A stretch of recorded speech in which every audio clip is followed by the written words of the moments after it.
Darkness fades when you are near. Your light breaks through our deepest fear. You make the broken heart rejoice. In you we find our voice. We lift you high above the skies. With every breath our praises rise. Your love, it never fades away. We worship you both night and day.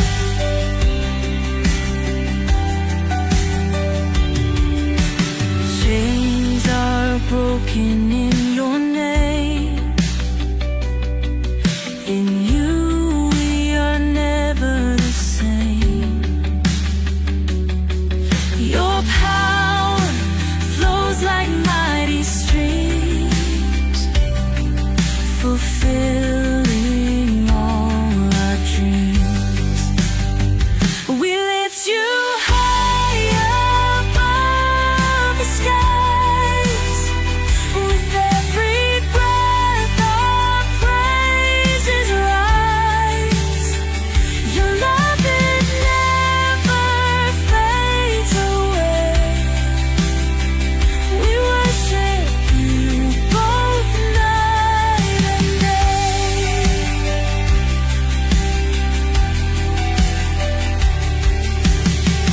Your name is power, life, and peace. By your word our fears release. You are the hope that fills our soul. In you we find our goal.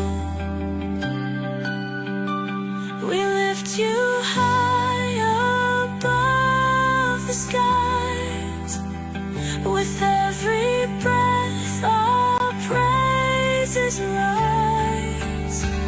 Your love, it never fades away. We worship you both night and day.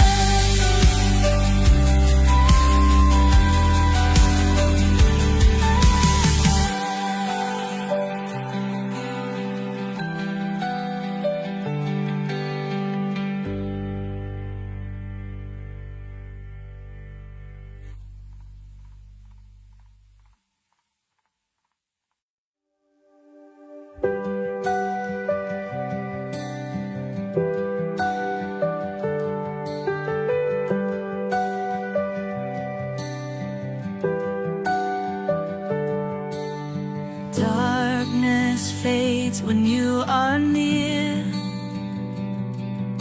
Your light breaks through our deepest fear. You make the broken heart rejoice. In you we find our voice. We lift you high above the skies. With every breath our praises rise. Your love, it never fades.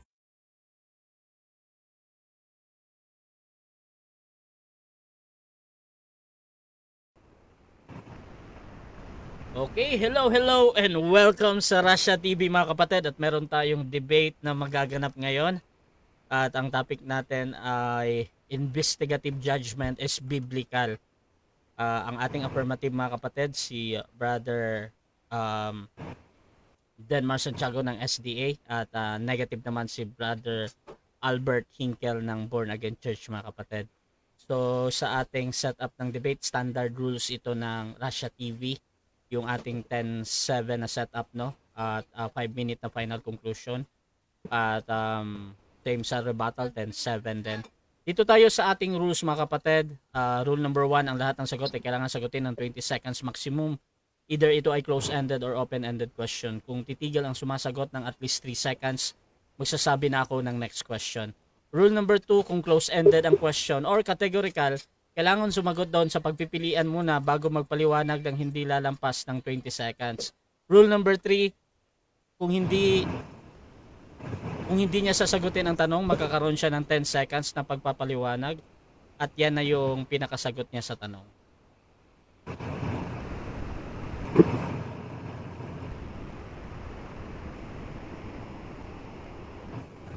Okay, rule number 5 natin sa first stand doon nang dapat magtanong sa nilatag ng katunggali at kung tinatanggi niya ay automatic next question yan at sir battle doon na pwedeng itanong ang lahat. Rule number 6, ang debater na makakatanggap ng 2 warning sa akin ay madisiplina yan. Either bawasan ko ng 1 minute or daragdagan ko ng 1 minute kung ang tinatanong naman ang paglalapatan. Rule number 7, bawat senaryo ng objection, isang beses lamang maaaring magpaliwanag.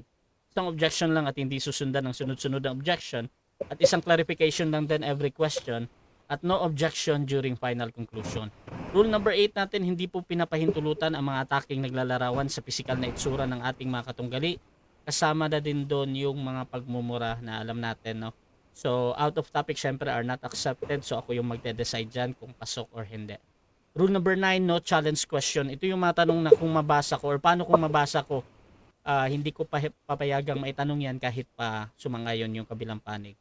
Rule number 10 natin, bilang tagapamagitan, may kapangyarihan akong magtakda ng alituntunin na hindi nakasaad sa mga nakasulat na patakaran kung ito ay kinakailangan. By the way mga kapatid, ako nga pala si Rasha Vista. Ako po ay isang Catholic, one of the member ng Templar of Truth at ako po yung yung moderator, streamer, timer sa debate na ito. So sumasang-ayon ba ang ating affirmative sa lahat ng nabanggit? Yes, Mr. Moderator, sumasang-ayon. At sumasang-ayon din ba ang ating negative? Yes po, moderator. Okay, yun yung ating kumpirmasyon mga kapatid. So bago natin simulan ng ating debate, syempre gusto ko muna silang magpakilala sa ating mga viewers sa hindi nakakakilala. Unahin natin ang ating affirmatibo. Pakilala ka kapatid. Magandang gabi po sa inyong lahat mga kapatid. Muli po ang inyo pong maliit na lingkod, Brother Denmar Santiago. Mula po dito sa ating himpilan, dito sa Remnant Institute sa Iloilo, Haro, Iloilo. Di pa tayo nakakauwi ng Manila mga kapatid. Dalangin ninyo yung ating safe travel tomorrow evening, no? So, pabalik ng Manila. So, ang inyo pong maliit na lingkod ay tatayo na affirmatibo sa paksang ang investigative judgment ay biblical. At sa gabing ito, naway magkaroon tayo ng mapagpalang usapan at kapakapakinabang na diskusyon sa ating pananampalataya. Ito lamang po at maraming pong salamat. Pagpalain kayong lahat ng ating Panginoon. Purihin siya na may-ari ng lahat ng karunungan. Okay, again, Denmar Santiago ng Seventh-day Adventist ang tatayong affirmative mga kapatid. Dako naman tayo sa tututol ang ating negative. Pakilala ka kapatid. Ay, hello po, magandang gabi po sa inyong lahat. Ako po si Brother Albert Hinkel. Ako po ay kasapi po dito po sa Debaters Convention. Kaibigan ko po ang aking pong katunggali ngayong gabi, si Brother Denmar. At tatayuan ko po yung negatibo kung saan tatanggi po ako, tututol, na ang investigative judgment ay biblical. So it's in the negative and it's unbiblical. I hope ay ganun din po yung aking panalangin na maging kapakipakinabang po ito sa mga manor, especially sa mga kaibigan nating SDA. Kapulutan niyo po ng aral ito at ang papuri po ay sa ating pong Panginoon. Okay, Brother Albert mga kapatid, ang negative sa gabi na ito. So, special shoutout pala syempre yung aming ginagamit ngayon na platform, Debaters Convention mga kapatid. Gusto ko lang isang malaking shoutout kay Brother Sispo, yung ating CEO dito. Syempre, lahat ng mga tropa na nandito mga kapatid, maraming salamat na nandito kayo. At isang karangalan syempre dito sa Debaters Convention. So mga kapatid, simulan na natin ang ating debate at sa mga nasa live dyan, please share yung ating live streaming ngayon. Pwede kayong mag-comment dahil mamaya ay babasa ako ng mga iilang comment mga kapatid. kung ano yung tingin nyo sa mga nangyayari sa debate mga kapatid. So, dito, bibigyan ko ng 10 minutes. Set ko lang yung time ko. Habang Bale ba nagpe-prepare. siya? Okay na? PowerPoint ko, nakaan na? Okay Sige na? bro. Nakita ko bro. Okay. Tap lang natin yung 10 minutes. Tapos yung okay, medyo malaki. Ito na. So, wait lang bro ha. Wait lang bro. I-cut ko muna bro para medyo maganda. Ito. Cut ko muna yung screen ni Denmark. Ayan. Ayan. So mga kapatid, again, investigative judgment is biblical. Brother Denmark Santiago, your time start now. Muli po mga kapatid, magandang gabi sa inyong lahat. Brother Denmark Santiago, no? Nagpapasalamat tayo sa Panginoon. Bagaman maulan dito sa Haro, Iloilo City, tayo ay pinagpala ng Panginoon sapagkat nagkaroon tayo ng pagkakataong maipagtanggol ang ating pananampalataya. So, mayroon po tayong 5 poste na ibabangon sa gabing ito. Naway mailatag natin lahat at kung hindi man, sana'y matutulan ng ating kaibigan ang ating posting ilalatag sa debating ito. Unang-una, mga kapatid, ang pabalita, ang mabuting pabalita ng investigative judgment. No? Ang sabi diyan sa Revelation 14, chapter 6, verse 7, I saw another angel flying in the mid-air who had the eternal message of the good news to proclaim to those who live on the earth, to every nation, tribe, language, and people. He called out with a loud voice, fear God and give him glory, for the hour of his judgment has come. Tandaan po natin, ito po ay present tense, no? His judgment has come. Worship him, the one who made the heaven, the earth, the sea, and the springs of water. So yan po ang pinakasusing talata natin sa Revelations chapter 14 verse 6 to 7, no? At meron po tayo mga supporting text mula po sa Aklat ng Psalms from Psalms chapter 7 verse 8, Psalms 35 verse 24, Psalms 26 verse 1, and Psalms 43 verse 1 po mga kapatid, no? So meron tayong bago natin puntahan yung 5 puntos natin, no? Yung 5 poste natin, mga kaibigan.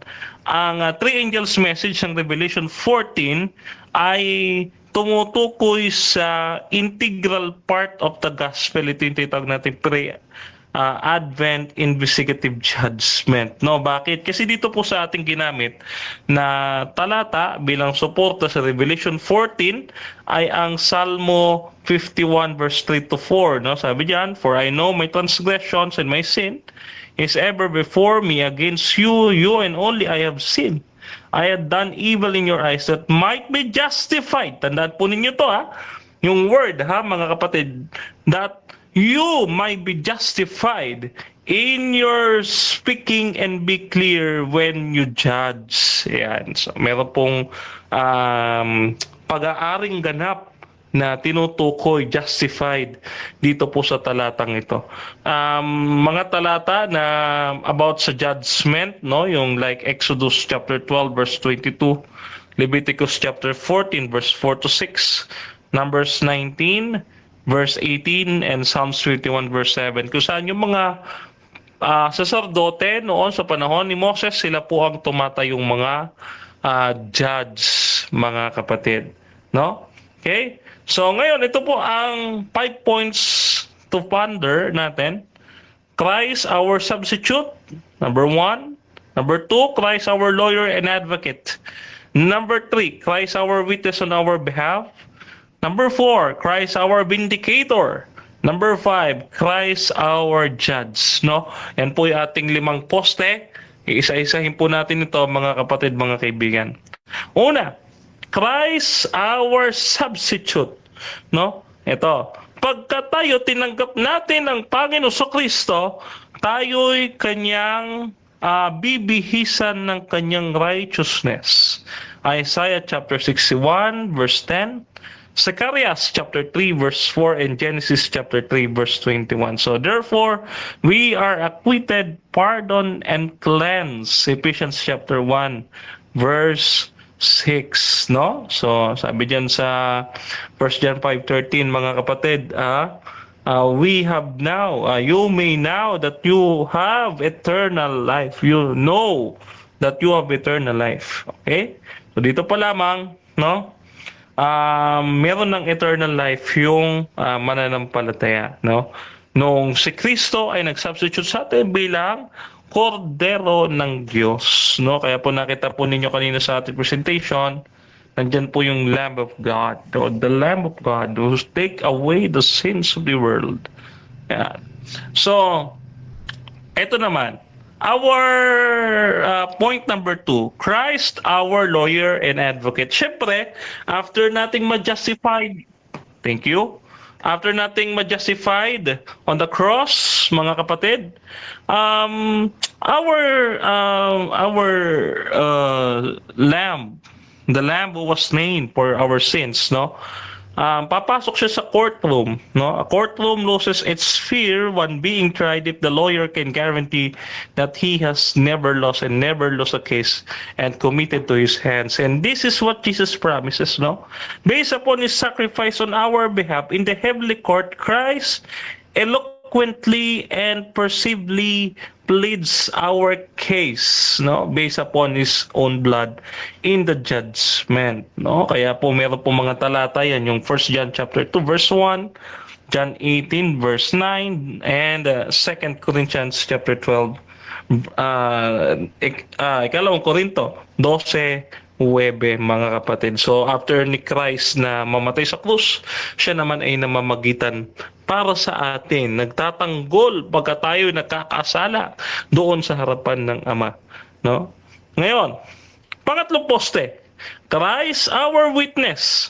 Bukod siya ang ating Panginoon, ang ating lawyer and advocate, siya rin ay witness, no? Sabi diyan to the Church of Laodicea, representing the people who are living during the time of the pre-advent judgment, Christ reveals himself as the faithful and true witness. Revelation chapter 3 verse 14. So not only does he warn the people of Laodicea to their true spiritual condition, but for those who repent of their sins and open the door for their hearts for him to come in and dine with them, he also nagtitestify siya, no, dun sa heavenly court as our star witness, mga kapatid, no, against the false accusations of the accuser of the brethren. Sino yan? Si Satanas, na araw-araw ay nag-accuse sa atin. So number 4, no, Christ our judge, no? Si Kristo, mga kapatid, is undeniably our judge, no? Deuteronomy chapter 17 verse 8 to 13 and Leviticus chapter 10 verse 17. So these are, mga kapatid, na tawag diyan, ito yung patutuo ng Biblia na si Kristo talaga ay darating para sa paghuhukom. Undeniably po yan. And our last point, mga kapatid, Christ our vindicator. So now that we were belonging Christ, in the judgment, the tables are turned. No longer do we stand as accused as a defendant, for Christ has fully paid the price for our acquittal. No? Hindi, ayan, nabayaran na, no? So now we become the plaintiff calling the vindication against the false charges of Satan. So Psalms chapter 33 verse 24, no? And syempre, the outcome of this eschatological judgment is certain in the favor of the saints of the Most High. Deuteronomy chapter 7 verse 22, no? So ito yung vindication of God, no? The investigative judgment is not conducted to reveal to God who are His and who are not. Tandaan natin, ha? Yan, ha? So He was omniscient. Omniscient po ang ating Diyos, no? Omniscient knows who are His. So ano po ang thank you. Ano po ang purpose ng investigative judgment? Sabi dito sa ating fundamental beliefs, mga kapatid, ano ko na yan, tawag dyan, pass ko na yan. So does the investigative judgment jeopardize the salvation of those who believe in Jesus Christ? Not at all. Bakit daw may investigative judgment, mga kapatid? Yung investigative judgment, no, is not for the benefit of the Godhead. It is primarily for the benefit of the universe, answering the charges of Satan and giving assurance to the unfallen creation that God will allow into His kingdom only those who are truly converted. So God open the books of the record for impartial inspection. No, dito Daniel chapter 7 verse 9 to 10. Yan po ang ating doktrina, no? Yan po para hindi tayo ma-strawman dito sa ating debate. So yun lamang sa latag na affirmative sa unang pagtatayo. Okay, so dyan nagtatapos ang unang pahayag ng ating affirmative. Brother Denmar Santiago ng Seventh-day Adventist Church. At dako tayo sa unang pagtatanong din ng ating negative. Brother Albert ng Born Again Church. 7 minutes para sa iyo, bro. Set ko lang to. Ayan. Am I clear? Loud and clear? Yes, bro. 7 minutes. Your time start na. Unang tanong, bro. Para sa iba, Brother Denmar, mahalaga ba talaga ang doktrinang investigative judgment? Yes or no? Yes, because this is an integral part of the gospel. Okay. Next question. At dahil sa mahalaga para sa iyo bilang SDA ang doktrinang ito, nandito ka ngayon sa debating ito para ipangaral ito at maintindihan ng mga tao, SDA man o hindi. Tama ba, mali? Yes, of course. Next question. Okay.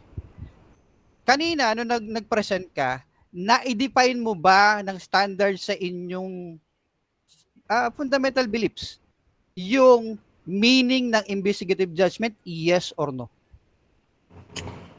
Yes, dun sa dulo, no? But however, inuna nating patunayan yung biblical because pagka inuna natin yung fundamental beliefs, hindi ka naman maniniwala doon. So, we put scripture first before our book. Next question. Okay. Sa Revelations 14 kanina, ang sabi mo, yung the time has come. Naalala mo yung sinabi mo kanina? Tama ba yun? Yes. Yes. Okay. Next question. Sabi mo kanina, the hour of His judgment has come. Pero nabasa mo ba yung context noon? Kung saan po yung tinutukoy na judgment noon? Yes or no? Yes. Sabi doon, every nation, every tribe, every tongue, no? Sa lahat yun po ng tao. Next question. So, ibig sabihin, nabasa mo rin ba yung part doon na ito kasama yung fall ng Babylon? Kasama doon sa verse na yun, sa passage na yun, yung plagues at yung second coming. Nabasa mo ba yun doon o hindi? Yes, nabasa ko yun doon. But however, the book of Revelation has its own timeline, no? Meron siyang iba't ibang timeline pagdating sa eschatological events. Okay, next question. Okay. So, next question. So, doon sa sinabi mo, maganda yung sinabi mo actually na yung tungkol sa substitute si Kristo. Actually, yun yung fundamental siguro nating agreement, ano? Pero doon ako magtatanong. Ang sabi mo, si Kristo ang ating substitute sa ating Panginoon. Tama ba yun o mali? Yes, no? Ang Panginoon Kristo ang nag-substitute sa atin, kaya nga siya ay Lamb of God. Okay. Lamb of God who takes away the sins of the world. No, siya yung namatay para sa atin for our justification. Next question. Agree ka ba sa statement na to? Through justification by faith in Christ, His righteousness is imputed to us. We are right with God because of Christ, our substitute. Do you agree or do you not agree? Yes, I agree with the verse. Of course, yes, I agree. Next question. Next question. Agree ka rin ba sa statement na to na tungkol sa ating perfection, kasi judgment ang inilatag mo, babasahin ko itong pahayag na ito. Sorry. Ito pala yung statement, sorry. Sang-ayon ka ba rito na yung pahayag na ito na galing din sa isang SDA tungkol sa ating pagiging perfect at justified? Ang sabi rito, fundamental beliefs ba, bakit ba tayo naging perfect? Dahil ba hindi tayo nagkasala? No. Hindi yun ang definition natin ng perfect. Yung perfect ay dahil tayo ay nakikristo. Tayo nagkakasala din. We are doing sin until now. Tapos kasama dun yung Christ our substitute. Do you agree with that statement? Yes or no? It depends. No, it depends. No, it depends. Kasi hindi ko alam kung kaninong statement yan. But again, about perfection, we are perfect because we are not perfect because we are sinless, but we are perfect because we are in Christ. No, because Christ puts His robe of righteousness sa atin. Actually, ang statement na yan ay galing sa'yo sa debate mo kay Leonard. Ikaw ang nagsabi niyan. So, kinokontra mo ba yung statement mo na yan sa kanya sa debate nyo? Yes or no? No, ibang context kasi yung usapin namin diyan, no? Hindi yan investigative judgment. So, mayroong mga technicalities diyan na kami lang dalawa ni Leonard ang nagkakaintindihan dahil yan ay fundamental beliefs namin. The fundamental beliefs has been ever in question. Unlike sa atin, I put the Next question. So, okay. ngayon, tinatanggi mo na ikaw ang sabi mo kasi kanina, no, disagree ka doon sa statement na true justification. Agree ka doon sa verse. Pero nung ginamit ko yung sinabi mo kay Leonard sa debate nyo na tumutukoy sa perfection, pinag-uusapan natin dito yung judgment sa atin ito, 'di ba? Investigative judgment ka, yung perfection natin niya sa Diyos harap niya. So hindi to layo sa paksa. Eksakto sa paksa. Ang sabi mo ron, perfect tayo hindi dahil hindi tayo nagkakasala, kundi dahil perfect tayo dahil kay Kristo. Ang sabi mo, disagree ka doon. So, dinidisagree mo yung sarili mo doon sa debate na yun, yes or no? No, what I am disagreeing is gagamitin mo yung sinabi ko doon sa debate, no, which is mayroon tayong debate ngayon which is dapat doon ka magfo-focus kasi iba yung topic doon, no, at iba ang setting doon na which is kaming dalawa, pareho kaming Adventist, kakaintindihan kami, whereas Next sa'yo hindi. question. Next question. Ngayon kung naniniwala ka na may substitute pala tayo si Kristo. Nagiging perfect ka sa harap ng Diyos hindi dahil sa gawa natin kundi dahil kay Kristo. Tanong, bakit investigative judgment tinitignan yung gawa doon sa Book of Records? Bakit? Bakit? Dahil yun na nakasulat sa Bible, no? Kung ano yung nakasulat sa Bible, sabi doon, titignan ng Diyos ang bawat gawa ng mga tao. Oh, even the evangelicals have the great white throne judgment. Kung wala na palang investigative judgment, tanggalin nyo na yung great white throne judgment. Okay? So next Oh, question. next question. Ilan lang? Ah, okay.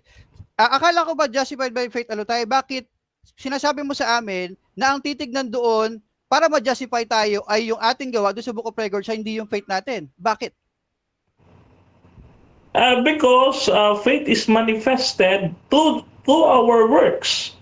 No? Malalaman lang na genuine yung faith if ito ay may product of good works. So, dun mo malalaman. So, it is related. No further question, Your Honor, moderator. Okay, so dyan nagtatapos ang unang pagtatanong ng ating negative at i-prepare din natin yung ating negative sa kanyang first stand mga kapatid. So, Ah,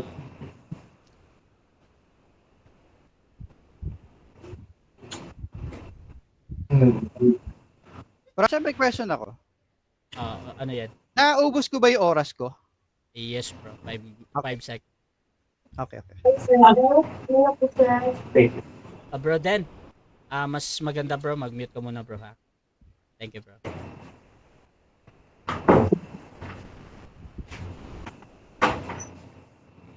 Mga kapatid, dahil set up ko muna yung ating screen for presentation. Shoutout muna mga kapatid sa ating nasa live ha, habang naghihintay tayo. Shoutout dyan kay Oliver. Ayan. Dyan din sa YouTube channel natin, naka-live tayo dyan. Merong ilang nanonood dyan. So, isang malaking shout. Siyempre, mamaya ay i-ano natin yung kasama natin.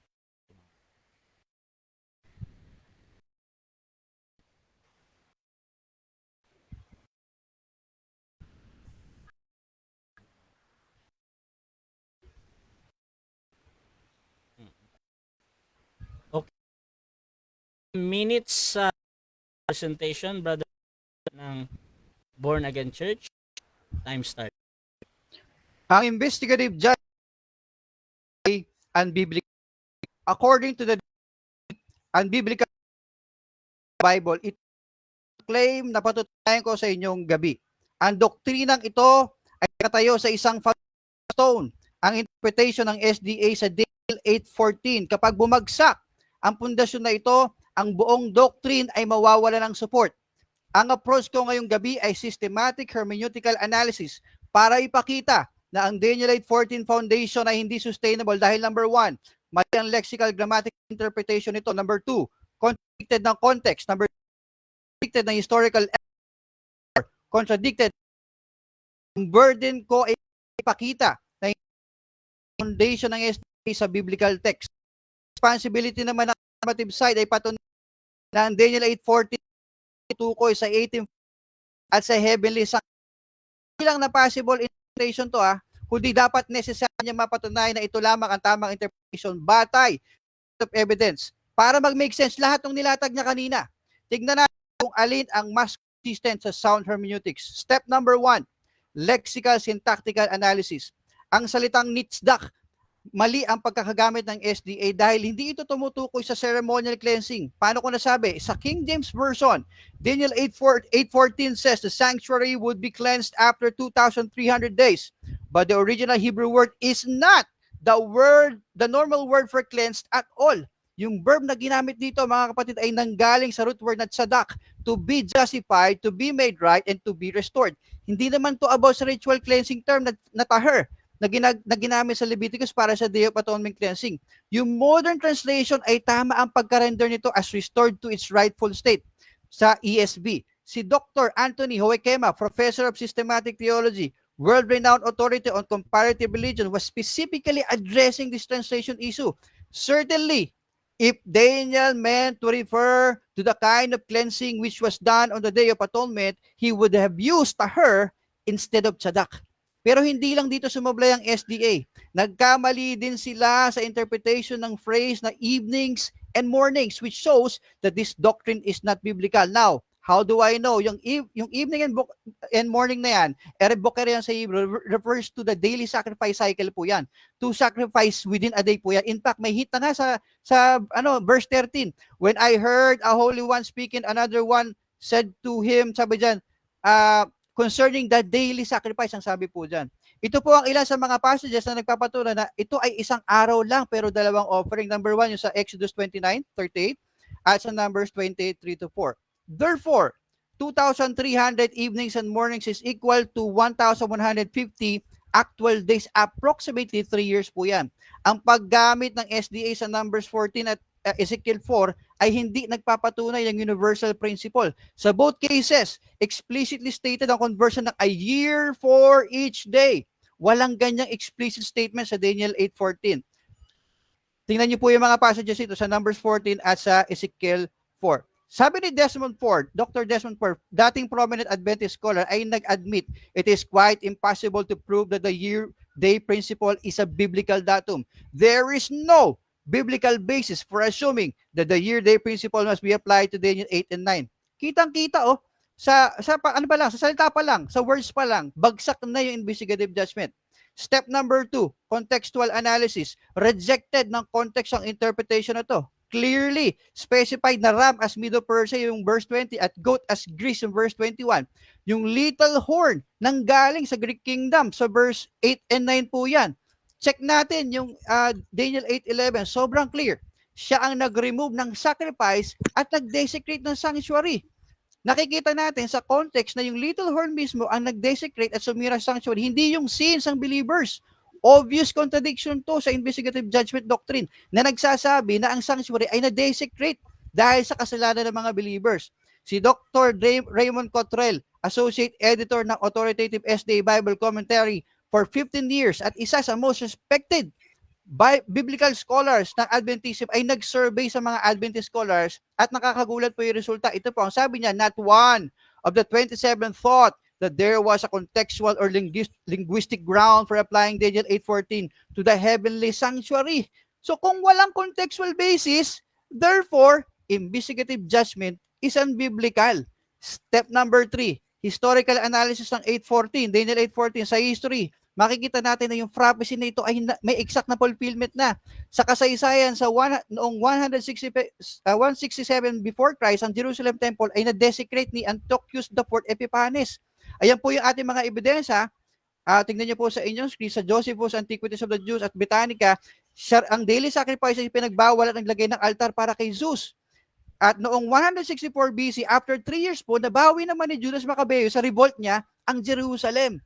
So, dinesecrate niya yung templo, yung timing sakto sa 2,300 sacrifices, 1,150 days yon. This is 3 years. Tapos, ipinagdiriwang hanggang ngayon kasalukuyan yung Hanukkah, yung Feast of the Dedication. So, ang historical fulfillment na to, ang nagpapakita ng tatlong mahalagang points. 1, sakto sa time period. Pangalawa, sakto sa mga events ng desecration at restoration. Pangatlo, sakto sa historical characters. Yan ang pinakamalakas na evidence na hindi biblical ang investigative judgment. Step number 4, theological analysis. Nire-refute ng Book of Hebrews ang two-apartment ministry idea ng SDA. Malinaw na ipinahayag ng Hebrews na si Jesus ay pumasok sa most holy place agad after ascension. Paano ko nalaman? Sabi dyan, Jesus entered sa Hebrews 6:19-20, Jesus entered the inner sanctuary behind the curtain. Sa buong Bible, ang behind the curtain ay exclusive term para sa most holy place. If Christ entered behind the curtain, therefore, direct siyang pumasok sa most holy place bilang high priest, hindi lang sa first apartment. Pangalawa, sa Hebrews 9:24, Jesus entered heaven itself in God's presence. Consistent sa Old Testament, ang presence ng Diyos ay enthroned between the cherubim. Sa Psalms 18, makikita nyo po yan, ang cherubim ay nasa mercy seat sa most holy place lang. Kung pumasok si Jesus sa presence ng God, pagka-ascend niya sa langit, by definition, pumasok siya sa most holy place. Hindi po tama yung investigative judgment. Pangatlo, sabi po rito sa Hebrews 9:11, Jesus as high priest entered the most holy place once for all by his own blood. Yung Greek na epapax ay nagsasabi ng isang definitive non-repeatable event. Kung two phases ang ministry ni Jesus dyan, hindi ito magiging once and for all. Ito ay direct contradiction sa two-phase ministry ng SDA. Jesus, sa pangapat, sa Hebrews 4:14, Jesus gives believers access to the throne of grace already in the most holy place. Dahil si Jesus ay great high priest who has ascended into heaven, may access na ang believer sa throne of grace with confidence. Yung throne of grace dyan, mga kapatid, yung mercy seat na nasa most holy place. Meaning, sa most holy place, nandun na si Jesus noon pa, hindi sa future pa, hindi sa 1844. Sunod, sa Hebrews chapter 10 verse 12, Jesus sat down at God's right hand after completing his work. Ang sabi dyan, ang sat down dyan ay nagpapakita ng completed work. Walang priest na umupo sa holy place dahil hindi complete ang work. Ang umupo at God's right hand ay nagpapakita na nasa mismong throne ng God si Jesus sa most holy place. Wala pong dyan, mga kapatid, ng second phase beginning in 1844 sa New Testament.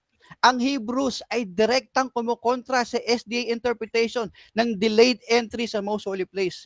In conclusion, ang investigative judgment ay gumuho sa ilalim ng masusing biblical examination dahil number 1, mali ang interpretation nito sa key Hebrew terms. Pangalawa, ini-ignore nito yung clear context. Pangatlo, ini-ignore niya yung precise historical fulfillment ng mga matching both events and time frame. Pang-apat, kino-contradict nito ang New Testament sa Book of Hebrews. Ang tanong, nagawa ba yan ng afirmatibo kanina? Wala siyang naipakitang solid lexical, contextual, historical, o theological support para sa doktrina na yan. Naglatag siya ng mga bagay, ng mga doktrina na hindi niya inilatag yung pundasyon. Hindi niya inilatag. Samantalang si Ellen G. White sinasabi sa Great Controversy na ito ang foundation ng investigative judgment ng Advent faith. Ngayon, the sound hermeneutics ang nagpapakita na dapat nating i-reject ang investigative judgment doctrine bilang unbiblical invention. Ang Bible mismo ang humahatol sa doktrinang ito, which means ang proposition ni Ginoong Santiago ay false. Therefore, investigative doctrine is unbiblical. Soli Deo Gloria.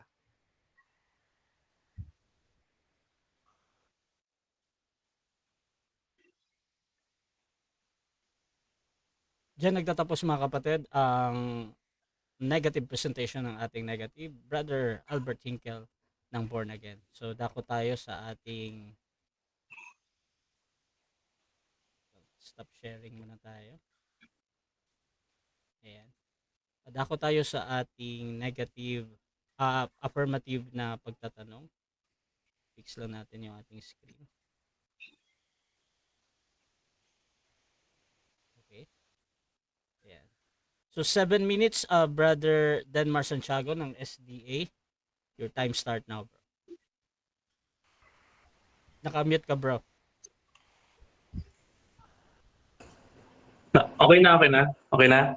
Yes, bro. Ano nga? Okay. First question.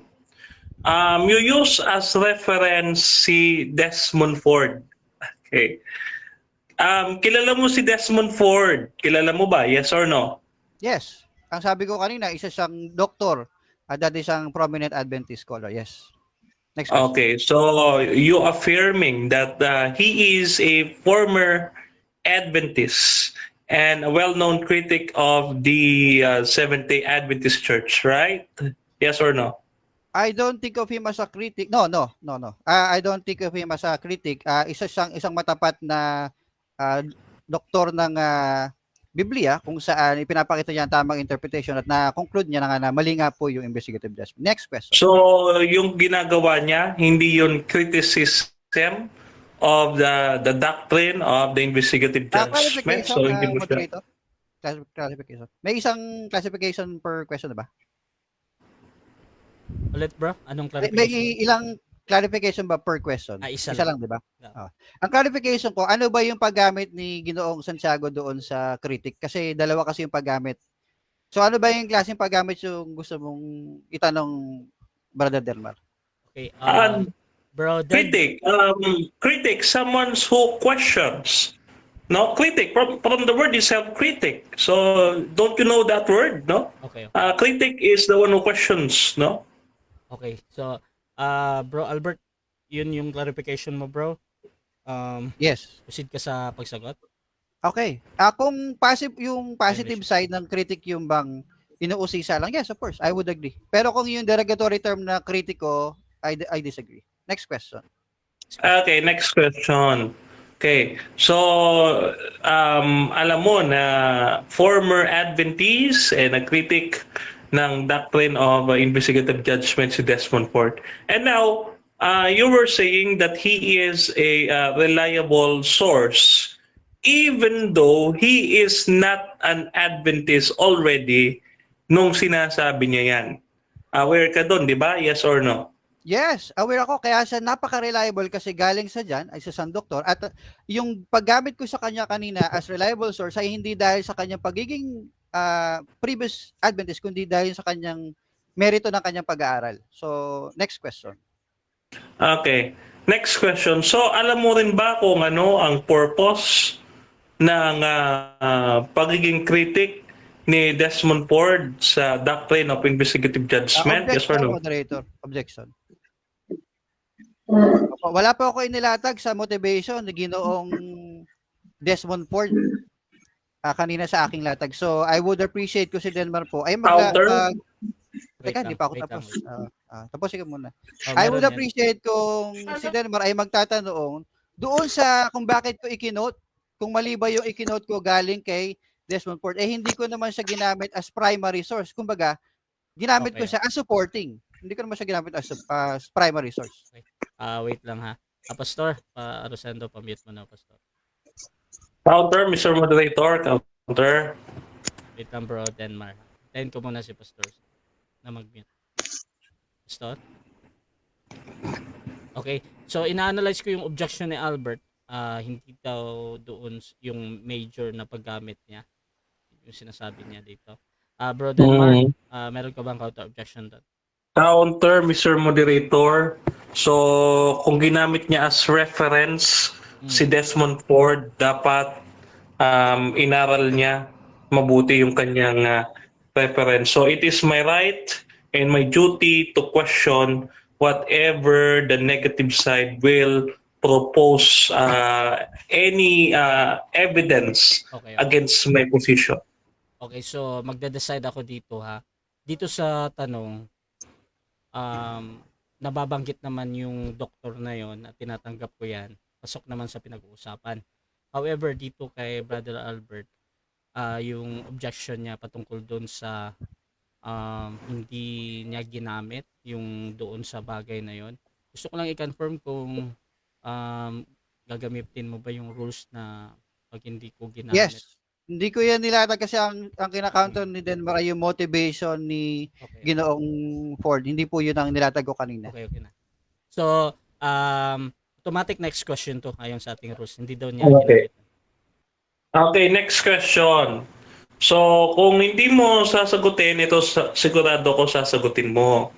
So, alam mo ba or hindi ang intention or purpose ni Ginoong ayun doktor na binabanggit mo na si Desmond Ford? Alam mo ba or hindi yung kanya intention? Yes or no? Objection nga, moderator. Same reason ba't ako nag-object, moderator. Hindi ko nga nilatag kanina yung intention kasi wala tayong kakayahang malaman yung intention ng tao. So that's just ad hom doon kay Desmond Ford. Okay. Binabanatan niya si Desmond Ford pero hindi naman yun ang issue. Okay na, okay. Ang i-address niya yung Okay na, bro. quotation ni Desmond Ford. Okay. So ito same objection, same ruling to. Hindi daw niya ginamit. Automatic next question para hindi Okay. tayo magala. Proceed. Okay, iwan na kita diyan, no. Dito Thank you, sa dito sa book of Hebrews, no. Okay. Doon sa binasa mo na pumasok siya sa holy places, no? Ano po sa Greek yan, yung holy places? Yan ba ay tahagia o hagia hagion? Ano po sa Greek yan? Moderator, clarification. Anong passage po yung sinasabi niya? Kasi marami po eh. Okay, ika-clarify ba ng kabila or doon kapatid sa tanong mo? Roden? Okay. So, Mr. Moderator, kasi may binanggit siya kanina na si Kristo pumasok directly sa holy place. Okay. So, yun po ang tinatanong ko sa kanya. Ano po yung sa Greek word ng holy place Okay, so na yun, kanyang ginamit sa Hebrews? okay, so yun lang yung clarification mo, Robert. Proceed ka sa pagsagot, bro. Teka, moderator. Hindi ko pa nga alam kung ano yung verses kasi maraming Hebrews kasi iba-iba ang paggamit sa Hebrews. So alin nga po sa Hebrews yung gusto niya itanong? Yun lang talaga. Kasi marami yung, po Okay. yun eh, marami. Wait lang. So, ang clarification mo kasi, yun lang talaga yung ibibigay din ni Denmark para sa'yo. So, Sige, sagot na lang ako, moderator. 20 seconds to? Ako, 20 Okay, seconds. proceed. Sa Hebrews 9:12 po, tahagya po yan. Yan po ay plural. So most, sa translation po, ginagamit po nila holy places at ang iba naman ay most holy. Kaya mali po talaga yung investigative judgment. Next question. Okay. Next question. So, holy places pala. Okay. So, alam mo ba na yung punong saserdote ay pumasok noong 31 AD after niyang mamatay at muling mabuhay, pumasok siya doon upang siya ay ma-declare, no? Ma-declare bilang punong saserdote gaya ng pagde-declare sa Papa sa Roma para siya ay maging opisyal na pontifex, no? Pontifex. Diyan nga po yan sa Hebrews chapter 9 verse 1 to 3. Yung habemus pontificem. So diyan siya i-declare, no? Alam mo ba 'yon na pumasok yung pinakapunong saserdote just to proclaim him as the official pontifex at that time. Alam mo ba 'yon? Yes or no? Objection ako, moderator. Kasi he's begging the question.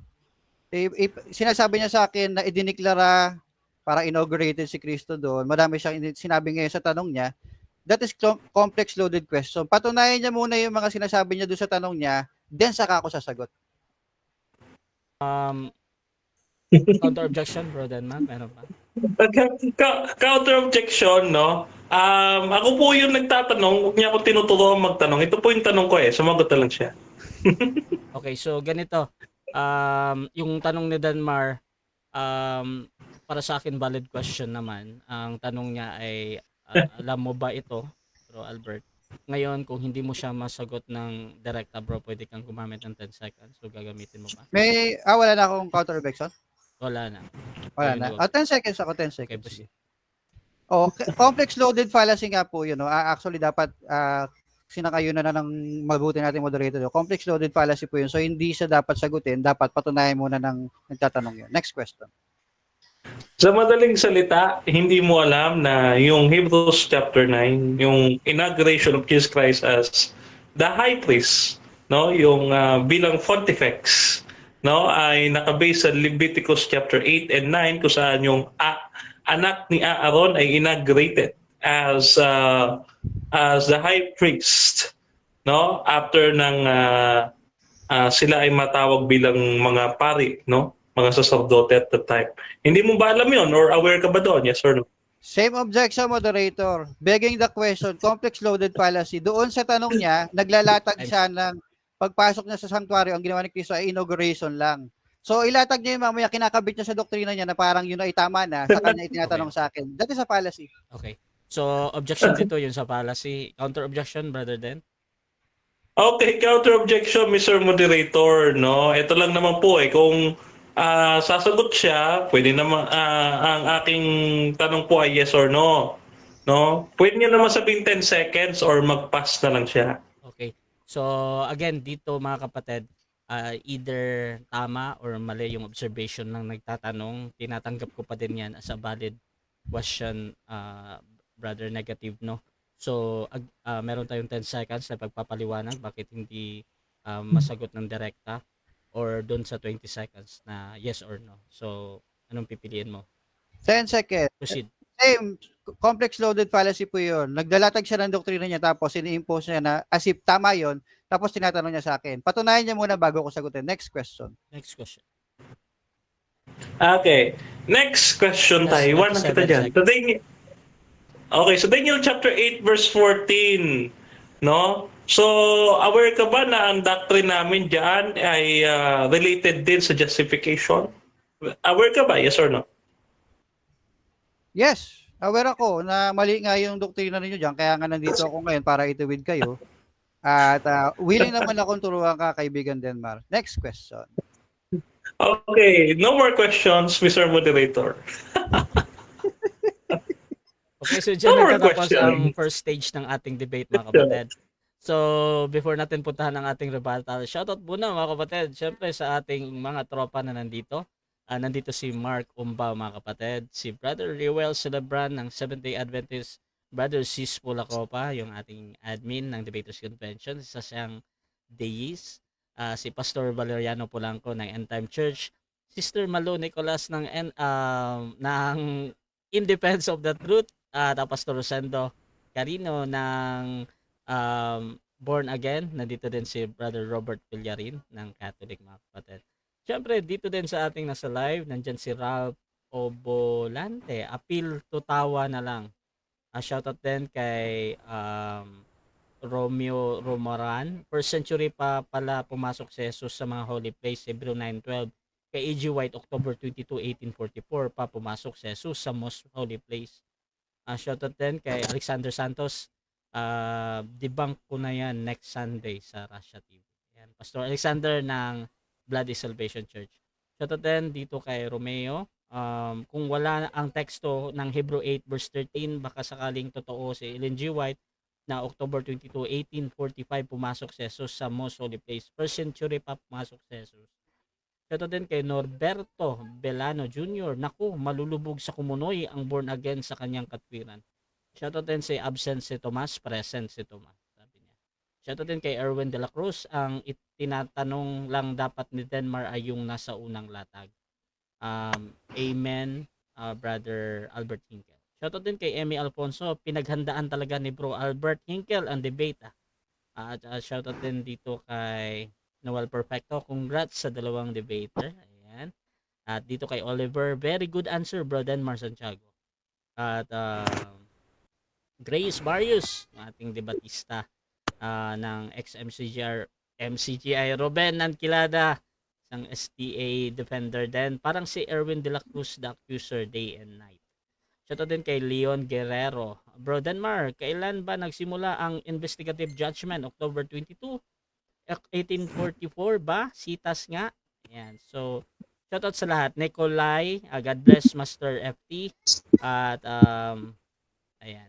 So, dako tayo sa rebuttal mga kapatid. At mauna dito si Drenmar. Nakita ko na yung kanyang presentation. Fix ko lang yung kanyang screen. Ayan. So, dito sa rebuttal mga kapatid, another 10 minutes ito. Okay. Ayan. Okay bro, 10 minutes. Your time start now. Okay. Ayan, sa ating mga audience, mag-a-appeal ako, no? Bakit pag tumatawa si Jando, okay lang, pero pag ako tumatawa at masaya, hindi pwede, no? Huwag kayong ganyan. Okay. Okay. Akala kasi ni Brother Albert, yung kanya nilatag ay hindi ko alam. Naku po, alam ko. Ito po, mga kapatid, Daniel chapter 8 verse 14, yung salitang cleanse dyan, no? Just so you look at it, according dito sa lexicon, ay tsadak. Ano ba yung tsadak, no? According sa New Brown, Driver, Briggs, and Gesenius Hebrew and English lexicon, no? Tsadak. What is tsadak, mga kapatid? Be just or righteous. Yan na. Oh, have a just cause. Be justified in one's plea by witnesses. Sino yung witness natin? Si Jesus Christ. No? No? So, by acquittal, by condemnation of the opponent, be just of God in His government. No? In charging with sin, be just, righteous in conduct and character. Oh, may turo po kaming ganyan. Akala niya wala. Oh, sabi niya bumagsak daw. Dahil daw sa lexical. Huh? Oh my, gulay, no? So, dito, pansin natin, no? So, pag pinag-aralan natin, okay, ang iba't ibang tenses ng cleanse, no? Nipal is passive, to be put right. Depende yan sa kung ano ginamit niya, no? To be put right. In a condition, to be justified. It's cause to be vindicated. Or PL, intensive, to justify, to make appear righteous, no, or hitpael, or reflexive, to justify ourselves, clear ourselves from suspicion. Nakita po ninyo, no? Doon pa rin pupunta sa investigation. Dahil ho, ang sabi ng primary definition is what? To have a just cause. To be justified in one's plea by witnesses, by acquittal. No? To be just of God in charging with sin. So, dun pa rin sa investigation babagsak. No? So, hipil, pag sinabi natin hipil is causative. No? Number one, to do justice in relation to the law, to declare righteous, justify the cause. The to make to turn to righteousness. No? So, Robert Young's analysis concordance to the verb appears 41 times in the Old Testament, no? Synonymous parallelism niya. Synonymous parallelism means ito yung mga words sa first line of the couplet, essentially the same thing as those of the second part of the couplet. So Hebrew poetry involve rhyme of thought, not of sound. No? So gaya po sa awit 40, talatang 8, aking kinalulog na sundin ang iyong kalooban, oo, ang iyong kautusan ay ang aking nasa puso. Yan po ang example ng anonymous parallelism. Okay. Sabi po dito sa chapter 4 verse 17, let us apply. Be more than God. Can a man be more pure, tahor, than his maker? No? So yan na. So we are applying the parallelism that we are talking about. Psalms chapter 19 verse 9. No, nakita ninyo, no, yung word na tahor dito is clean, kanina ay pure, no? Tahor, ngayon ay naging clean. Okay? Kanina ang tsadak ay righteous, ganun pa rin dito. No, the judgments of the Lord are true and righteous altogether. No, Leviticus chapter 16 verse 30. Nandito pa rin ho yung tahor. Ano yung tahor na naman? To clean. No? For on the day of the priest shall make an atonement for you, that you may be clean away from all your sins before the Lord. Ganun din po sa Job chapter 15 verse 14. Binibilisan lang natin. Pinapakita lang natin sa inyo mga kapatid na itong mga bagay na ito, no, ay alam natin at hindi po ano sa atin, hindi po lingid sa ating kaalaman ito, no? Katulad sa Psalms 51 verse 4. No? Kung makikita natin ganyan, ang mga context is what? Yung justification is the same with the word cleanse, no? To justify, to be vindicated, no? Sabi diyan, see now I have prepared my case, I know that I shall be vindicated. Job chapter 13 verse 18. So makikita natin, ang setting po nito ay nasa trial, mga kapatid, yung mga verses nating na ginagamit, no? Ayan. For example, yung Psalms chapter 51 verse 4, against thee, they only have I sinned and done evil in thy sight, that thou mightest be justified when thou speakest, and be clear when thou judgest. No? Ayan. Isaiah chapter 43 verse 26, put me in remembrance and let us contend together. Alam niyo po yung word na contend. Ang contend is to triad, no? Tried. Let us contend together. State your case. Sabi ng Panginoon, state your case that you may be acquitted. Ayun naman pala eh, di ba? Context nasa investigation, nasa trial, no? Ayan. So Psalms chapter 82 verse 1 to 3. God stands in the congregation of the mighty. He judges among the gods. How long will you judge unjustly and show partiality to the wicked? Defend the poor and fatherless. Do justify. Do justify to the afflicted and needy. Deuteronomy chapter 25 verse 1. If there is dispute between men, they come to court. Again, Brother Albert, they come to court, no? That the judges. Ilan na lang, Mr. Moderator? Okay. Then they justify the righteous and condemn the wicked. Genesis chapter 44 verse 16. Oh, ganun din, mga kapatid. So, our word study summary. Ano ba yung summary natin? Scripture frequently uses tzadak synonymously with the words clean, pure, clear, leading us to believe that the translation cleanse does not violate the word's inherent meaning. No? So the word tzadak is used in synonymous parallelism to the word tahor, which Leviticus chapter 16 employs to define the objective of the Day of Atonement service. So this stands our doctrine of investigative judgment. In conjunction with the concept, mga kapatid, it repeatedly observed tzadak with the setting of litigation. So sanctuary and judgment, what in the sanctuary service most closely associated with the judgment? Ito yung titawag natin Yom Kippur, mga kapatid. Okay, so why do Seventh-day Adventists look at Daniel chapter 8 verse 14 referring to the sanctuary in heaven? Because of fulfillment of this 2,300 day and year prophecy occurs at a time when the earthly sanctuary no longer exists, no? Tandaan natin no longer exists dahil nga sabi nga ni Albert, no? Dinesecrate, yes, hindi naman ako disagree doon, dinesecrate ang temple. Kaya nga wala na eh, hindi yun ang pagtatalunan natin, no? So that's why, because earthly sanctuary was only a type or shadow of the original in heaven. Sanctuary, doon ginagawa yung cleansing. Yung cleansing, again, from the word tzadak, no, nakita natin is to justify and vindicate. No? In the first place, in Hebrews chapter 8, verse 5. Now, punta tayo sa ating objection sa kanya kanina. Okay. So kanina, hindi po alam ng ating kadibate.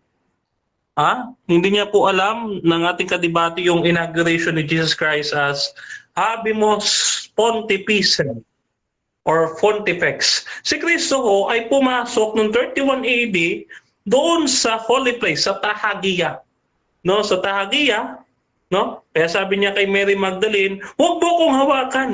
Kasi hindi pa nga siya nakakapasok nun.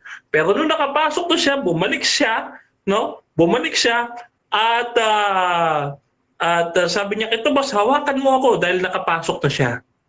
No, na-present niya na yung kanya sarili as the high priest, no, to fulfill na mayroong 50 days, no, doon sa Leviticus chapter 8 and 9, na mayroong 50 days before the feast of the Pentecost, no, para yung gifts, no, ay ma-rip down, ma-rip off doon sa bayan ng Diyos, no. It fulfills the type in the Old Testament, no, na may inauguration of the temple and Okay, so dyan nagtatapos ang 10 minutes na rebuttal ni Brother Denmar Santiago ng SDA. Dako tayo sa 7 minutes na second cross ng ating negative. Brother Albert Hinkel ng Born Again Church. Your time start now.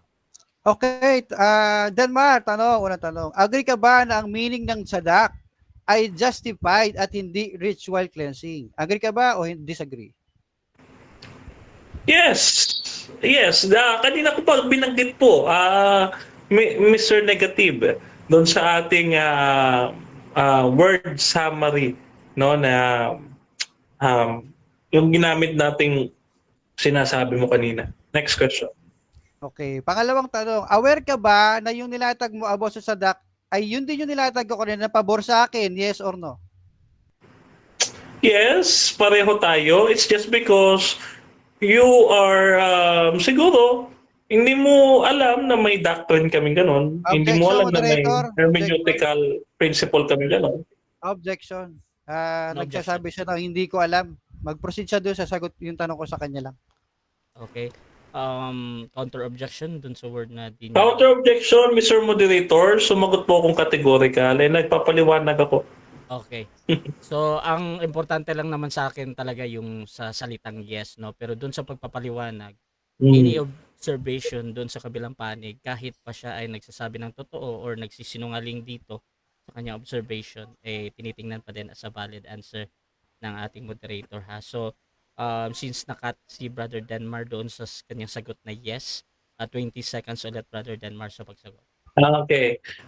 Yes, dahil siguro bibigyan kita benefit out, hindi mo alam yung aming fundamental beliefs, no? Kasi you don't have the book also. So hindi kita mabiblame diyan, no? So meron kaming ganyan na study about the word doon sa Daniel chapter 8 verse 14. No? And Next question. Saan mababasa na kapag parallelism is therefore identical? Saan mababasa yun? Saan mababasa? Sa Bible. It's just because it is the hermeneutical principle of the Bible. Next question. Saan sa Bible makikita na saan mo nakuha yun sa Bible yung kapag ka synonym therefore identical? Saan mo nakuha yun sa Bible?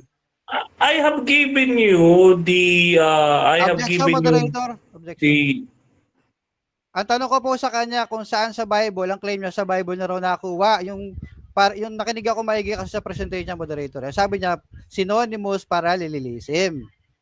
Okay, so ang gusto ko malaman, saan niya nakuha, sabi niya sa Bible. So ang hiningi ko, saan sa Bible? Eh hindi niya po ako sinagot kung saan sa Bible. counter, Okay, Mr. so, Moderator. Wait lang. Counter. Ina-analyze ko muna yung objection dito.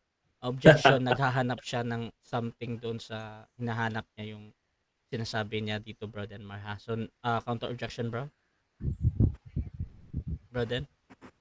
Okay, counter objection ko, Mr. Moderator. For me, it is redundant to ask since I have already, yun nga po yung nasasabi ko, I have already laid down those verses Okay. in my rebuttal presentation. Okay, so ganito. Sa tanong kasi na saan, naghahanap ito ng somewhere or place or verse or age, no? Doon sa Bible na hinahanap naman. Brother Albert, maghintay ka kung meron siyang mababanggit, bro. Pero within 20 seconds yan, either ilagay niya sa unahan, sa gitna, or sa dulong bahagi na sagot niya. Pwede kang mag-object pag wala ka talagang madinig kung saan, no? Brother Denmar. Gagamit ako, Mr. Moderator, ng 10 seconds. Okay, so gagamit na si Brother Denmar ng 10 seconds dito. Proceed ka, bro. 10 seconds. It is redundant to ask kasi nilatag ko na siya sa aking rebuttal presentation. Halatang hindi ka nakikinig.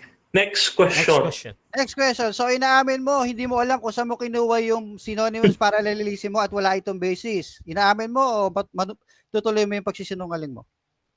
Okay. 10 seconds, no? Meron pong basis, kaya nga po ako nag-rebut sa iyo kanina eh. Halatang hindi ka nakikinig. Makikinig ka kasi.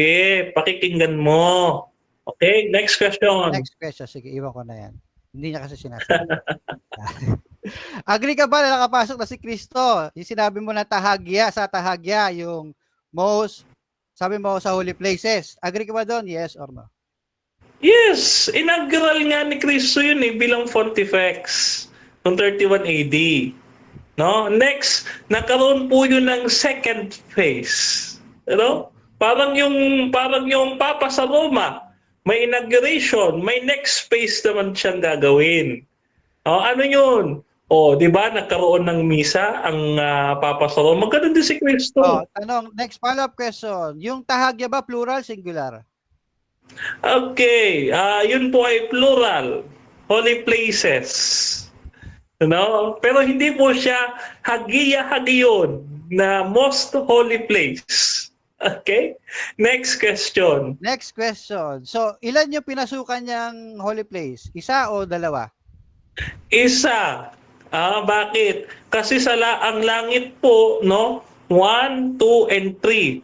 May ikatlong langit po. When you say holy places, kasama yung tatlong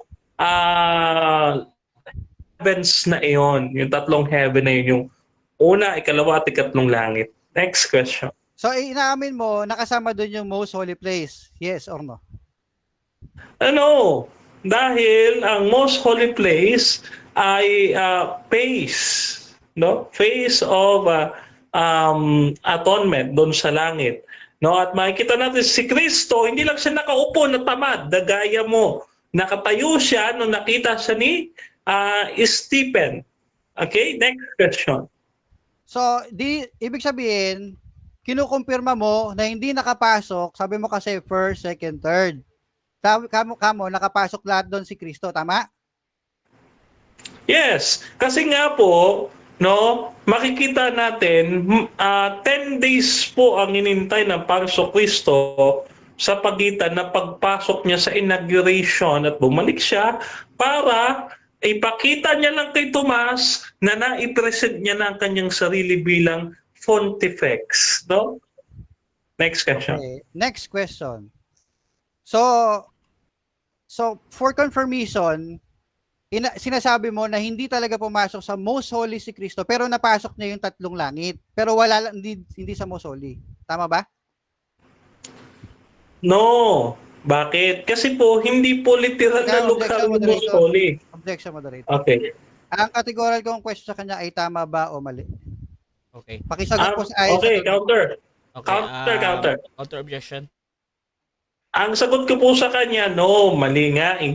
Ayaw niya kasi pakikinggan, nagka-counter agad eh. Okay.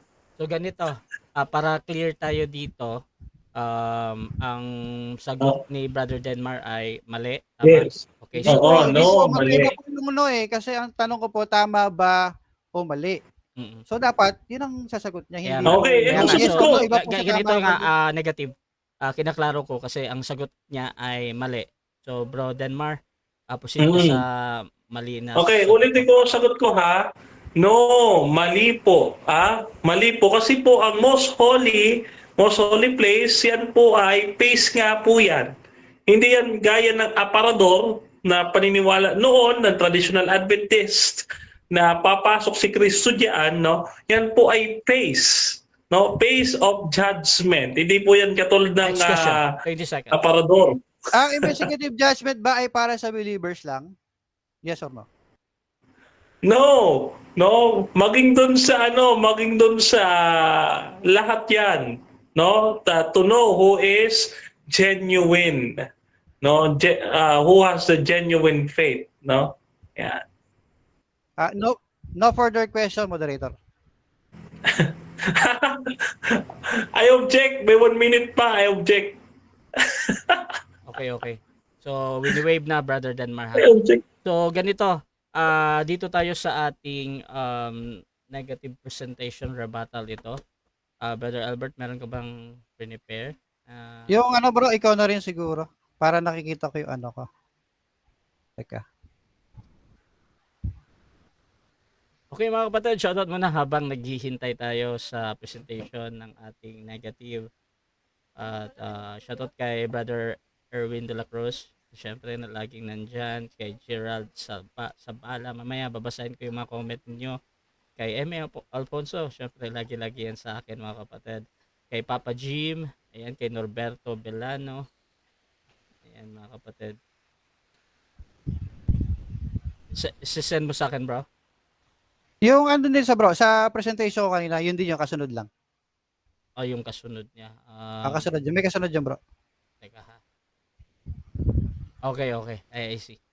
Tama? Prepare ko lang. Ano na, bigyan mo lang ako na ano. Wait, couple of seconds. So, inom ng tubig. Rebuttal presentation ito mga kapatid ng ating negative ni Brother Albert Hinkel. Prepare lang natin yung ating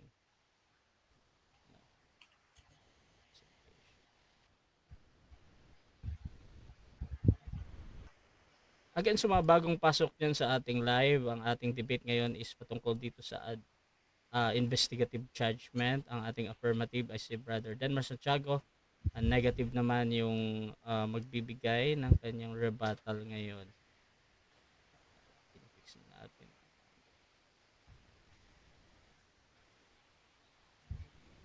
Ito.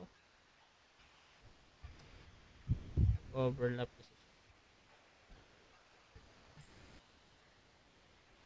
Okay. Ayan. So, 10 minutes bro.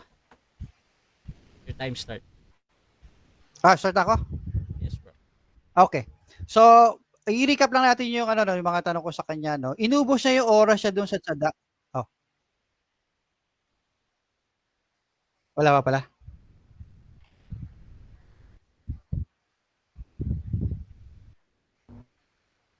Kita dito sa ano. Okay. Proceed bro. Ayan. So, magandang gabi po ulit ano. So, i-recap lang natin yung pangyayari ng mga tinanong ko sa kanya. Inubos na yung 10 minutes na doon sa tsadak na inagrihan niya na pabor sa akin kasi ang issue nga rito mga kapatid is whether kung ito ay ginagamit as cleanse katulad sa King James version na na cleanse po doon yung katulad ng cleanse. Pero ang lumalabas nga po sa latag ko kanina hindi naman niya natutulan na ito ay more on restored, no, na justify sa hindi yung justify pabor po sa akin yun. Ang kailangan patunayan kasi ni Denmar doon, dapat ritual do sa atonement sa yung ginagamit sa Leviticus 16, sa Leviticus yung mga passages doon, paulit-ulit yung puro tahir yun. Ang binigay sa atin kanina ni Denmar, may parallel synonymous parallelism daw. Meron daw synonymous. Pero tinanong ko siya mga kaibigan, naalala nyo, sabi ko, ibig pag sinabi bang may parallelism, therefore identical, hindi niya po mabigay sa akin kung saan niya nakuha yun. Ibig sabihin, arbitrary yun. Nagbigay siya sa atin ng isang katagang synonymous parallelism na wala namang basis kung saan niya nakuha. Para po linlangin po tayong manonood din. O yung mga nanonood din po sa atin. So maling-mali po yung arbitrary po yun. Nagde-declare siya ng sarili niyang kahulugan para mailusot niya yun yung sinabi. So therefore, kung walang basis, no, the one who asserts without any basis can be dismissed without basis as well. No? Yan po yung Hitchens razor na tinatawag na prinsipyo. Now, hindi niya rin in-address po yung mga nilatag ko tungkol sa Eric Booker, yung morning and evening para masakto yung 2,300 days niya, no? Na hindi niya po sinagot yun. Hindi po, yung mga nilatag ko, hindi niya po yun nasagot yan. Ano? Now, ngayon, ang sabi ni Ellen G. White sa White Controversy, mga kapatid, the scripture which above all the others had been both the foundation and the central pillar of the Advent faith was the declaration, unto 2,300 days, then shall be the sanctuary be cleansed. Daniel 8:14. Malinaw po, ito po ang foundation. Ito po yung sinabi ko sa inyo kanina na kailangan patunayan ni Dermar. Hindi po siya dito nag-ubos ng oras. Yung inubos siya pang oras, kampi pa sa akin. na nagpapatunay na ito ay more on restoring into dating state, restore back to previous state, pero hindi nangangahulugan, meaning nun ay cleansing in the atonement sense. Hindi po. Ito ay arbitrary, wala po siya na ipaliwanag, hindi po niya. Ang ginawa niya lang, napansin nyo kanina, nagbibigay lang po siya ng mga points, basa-basa po siya, pero wala po siya hermeneutic process na ginawa kanina. Napansin nyo, binigay niya lang yung verse, wala nga siyang binasang verse eh. Napansin nyo sa presentation, wala pong ganon. So, ito po ang foundation faith ng investigative judgment na naipakita natin kanina na gumuho ngayong gabi po. So, let me strengthen pa yung historical argument ko with precise document. Una, primary source evidence natin galing sa Maccabees, first Maccabees. May exact dates po tayo dyan. 1 Maccabees, 154. Nagsasabi na 15th day of Kislev, year 145. Dito, nilagay yung abomination. Tapos, 1 Maccabees, nakikita na po ba sa screen? Yan, tama po. So, dito nilagay tapos 1 Maccabees 452 naman, 25th day ng Kislev naman, year 148. Dito nila ni-restore yung temple. Now, kung i-convert natin yan yung Seleucid dating system, to Seleucid kingdom kasi yan, ang result nan exactly 3 years po yan, perfect match doon sa 1,150 days na sinasabi ko kanina na 3 years. Hindi po katulad doon sinasabi po nila Denmark na 2,300 days tapos naging years. Hindi po ganoon. Pangalawa, the scholarly analysis po confirms na historical interpretation. So, sa academic work na Book of Daniel, Composition and Reception, edited by John Collins, isang leading biblical scholar po, explicitly stated na yung visions of Daniel deal with the situation in Jerusalem in the times of Antiochus IV Epiphanes. Yan po yung sinabi ko kanina. Both the tamid, yung tamid po dyan, yung evening and morning, yung eriboker. And the abomination of desolator are to understood against this background. So, this directly contradicts yung any 1844 interpretation. Malayo po yun. Now, pangatlo, living proof po na 2,000 plus years na po sineselebrate po ng mga Hudyo Hanukkah. Hindi po niya yan in-address din kanina, yung celebration niya. Nagpapatunay na meron ng historical fulfillment yung Daniel 8:40, hindi po 1844. Bottom line, may precise dates, scholarly agreement, ongoing celebration versus zero historical evidence. Kay Denmark kanina, wala po siya nilatag na gano'n. Na foundation nila to eh. Diba? So, kanino ngayon yung latag na mas malakas? Now, ito pa. Ngayon dito sa screen natin, asan ka na bro? Bro, asan ka? Paki-ano mga bro? Sa screen. Ayan, sabi po, behind the curtain ay exclusively tumutukoy sa most holy place. Lahat po na makikita natin passage ang pag sinabing behind the curtain, ito po tumutukoy sa most holy place. Yung behind the curtain po dyan. Okay, ina-establish muna natin to. Wala kasi makikita si Denmark na pag sinabing behind the curtain sa Old Testament, ito'y tumutukoy lang doon sa holy place. Wala pong ganon. Palagi po yan sa most holy. Hinahamon ko po siya, magbigay po siya ng ganon sa Old Testament na yun po tumutukoy sa holy place. Now, next slide please. Sabi po sa next natin, Rasha, ito makita nyo po yung picture po dyan. Ayan po yung sanctuary. So, dalawa po yung kortina dyan para makita nyo lang. So, yung labas po yung courtyard dyan. Ito yung unang kortina, tapos holy place po yung unang apartment. Tapos, susunod po holy place, nandyan yung kabanantipan, nandyan yung mercy seat, nandyan po yung presensya ng Diyos. Okay, yung God's presence is there, doon sa most holy. Next po natin, next. So, sa Hebrews 9:12 po, He entered once for all into the holy places, yung tinanong ko sa kanya kanina, tahagya. So, ang sabi po dyan, na-secure niya po yung eternal redemption. Ibig sabihin, balik mo nga doon, bro, makikita natin, pag sinabing holy places, hindi po yung sinasabi ni Denmark na inimbento niya, nag-invento siya. Pag sinabing holy places, itong dalawa ang holy places, holy place at most holy. Pag sinabing holy place, ibig sabihin, nakapasok na si Kristo dyan sa Hebrews 9:12, balik mo sa Hebrews 9:12, nakapasok na siya dyan sa dalawang yan sa langit. Okay, nakapasok na siya dyan. So, doon po yung sinasabi, kaya mali po si Denmark, pati yung interpretation. Sunod, next po, next. Sa Hebrews 9:12, ito po yung patunay. Plural po yan. Ibig sabihin, sa most holy place po nakapasok. Next slide, please. So, sabi dyan, but into the second, yung referring to the second curtain, na nandun yung most holy place, yung high priest po goes. So, ibig sabihin, yung high priest ang pumapasok doon sa ikalawang kortina, yung most holy place. Doon po siya pumapasok. Tapos, once a year, not without taking a blood, ibig sabihin, palagi sa may dalang dugo, offers for himself and for the sins of the people. Next slide. Sa Hebrews 9:11 ito ba? Kinontra niya may but when Christ appeared as high priest, pero high priest na, tingnan niyo po may parallel po rito parallel to sa high priest that enters the most high place. Sabi niya, Christ appears as high priest through the greater and more perfect tent not made with hands, that is not of this creation. Hindi katulad nung dito na meron tabing walang gano'n, hindi katulad daw. He entered once for all into the holy places bilang high priest. Naalala nyo na pumapasok sa most holy? Bilang high priest din, great high priest natin, pumasok sa holy places. So hindi lang holy place, kundi sa most holy din. By means of own blood, securing an eternal redemption. So yun po yung pagkakaiba, most holy place and once for all. Next slide please. Ito po yung sinasabi naman ni Denmark kanina, para ipakita daw sa mundo na ang Diyos ay just. Pero tingnan natin kung kailan yung sabi rito, whom God put forward as a propitiation by His blood to be received by faith. This was to show God's righteousness. Mukhang tama si Denmark dun Pero tingnan natin maigi mga kapatid, because in His divine forbearance, He had passed over former sins. It was to show His righteousness at the present time. Sa panahon ni Pablo, hindi 1844. Para po sa SDA, sa 1844 po ito, buburahin nila yung pula na yan. Pero hindi sa present time ni Apostle Pablo, so that he might be just and the justifier of the one who has faith in Jesus. Naipakita na pala ng Diyos yung pagiging just niya noon pang first century na. Hindi sa 1844. Next slide please. Next slide. Sa New English Translation, napakaganda pa yung propitiation na yan. Ang translation nila, mercy seat. Ibig sabihin, si Kristo daw yung mercy seat. Si Kristo mismo yung mercy seat. Kasi ang meaning niya, yung mercy seat na yan, hilasterion yan sa Greek. Ang meaning niya, propitiation, atonement, at mercy seat. So, ibig sabihin, tayo ay naka-access na sa most holy dahil kay Kristo. Hallelujah! Yun po yung ibig sabihin no. Hindi po siya nag-antay ng 1844 katulad na sinasabi nila Denmark. Next slide please. Kaya nga po ang sabi ng mga scholar po dito po sa New English Translation, thus Paul is saying that God displayed Jesus as the mercy seat, the place where propitiation was accomplished.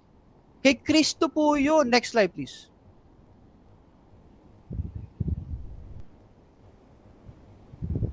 Birana, okay. So, diyan po natin naipakita po natin na nag-fail po si Ginoong Nedbar na kontrahin yung ating po inilatag kanina sa aking presentation kasi ang kinakailangan po niya i-defend ay yung foundation Daniel 8:14. Hindi niya po nagbigay lang po siya, nag-ubos siya ng oras doon sa Tzadak at Nitzdak pero agree naman sa akin yun.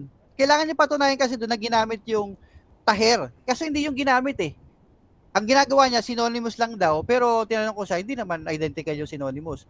Tapos, hindi niya rin na-address yung Erebuker. Hindi niya na-address sila Antiochus Epiphanes. Hindi niya na-address yung lahat ng historical fulfillment at hindi niya rin na-address kung mga sinabi ko kanina sa Hebrews. Next question. Okay, so dyan nagtatapos ang rebuttal ng ating negative. Dako tayo sa second cross ng ating affirmative sa negative. Brother Denmark Santiago ng SDA, 7 minutes para sa yung second cross. Time start. Okay. So, are you aware? Kasi sabi mo, si Antiochus Epiphanes ang fulfillment ng Daniel 8:14. Are you aware that it is theorized by the Catholic order called Jesuits, what they call preterism? Are you aware of that? Yes or no? Objection, moderator. Objection. Ang objection ko, magtanong po siya doon sa inilatag ko, hindi dahil sa kung ano ang theory ng mga Catholic. Ang layo nun, hindi ko naman sinama yung Catholic dito Ano makaugnayan ko sa kanila? Okay. Counter? Meron ba? Counter? Binanggit niya po kasi si Antiochus Epiphanes. No? One of the interpretations of the prophecy is yung preterism.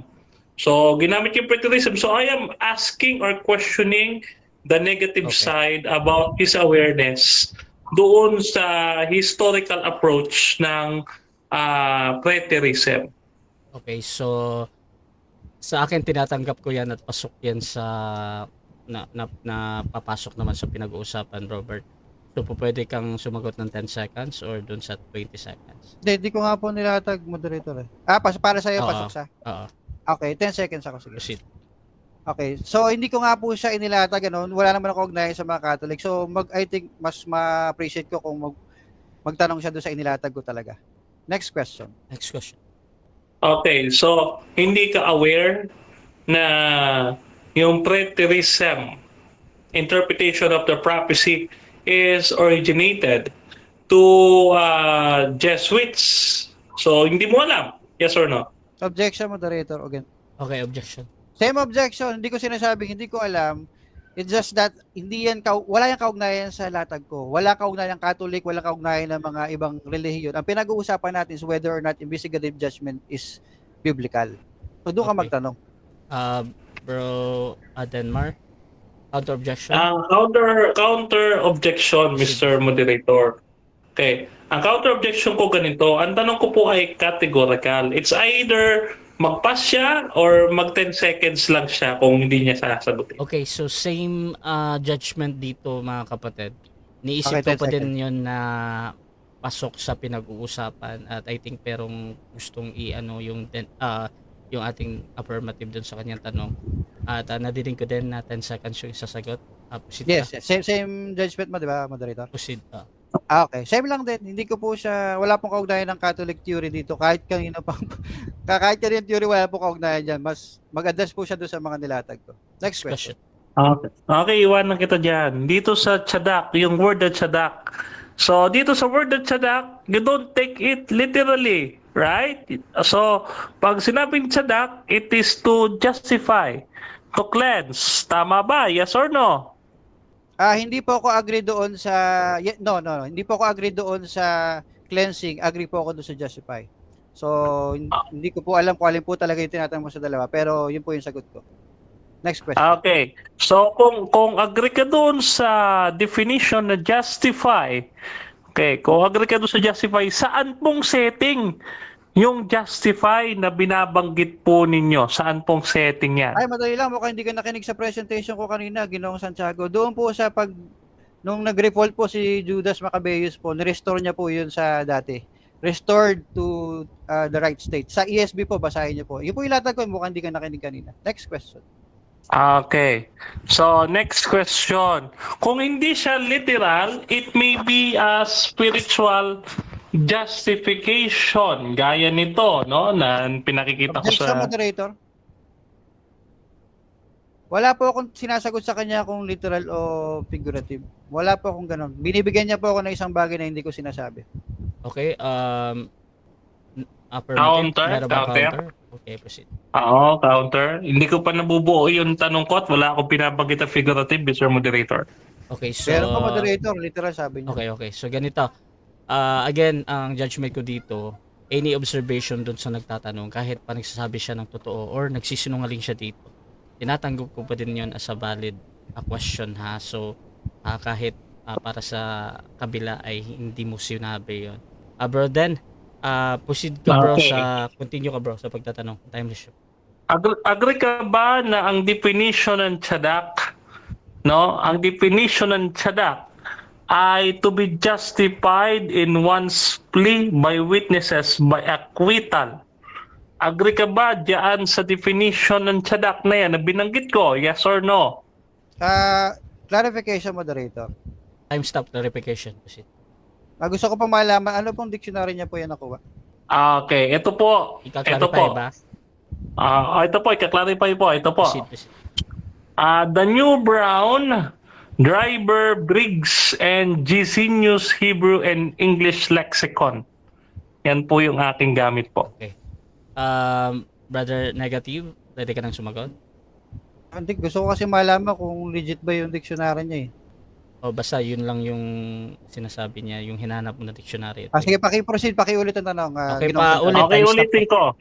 Okay, ulitin ko. According dito sa definition ng The New Brown, Driver, and Briggs and Gesenius Hebrew and English Lexicon, ang word na cleanse or tsadak, ang ibig sabihin is be justified in one's plea by witnesses, by acquittal, by condemnation of the opponent.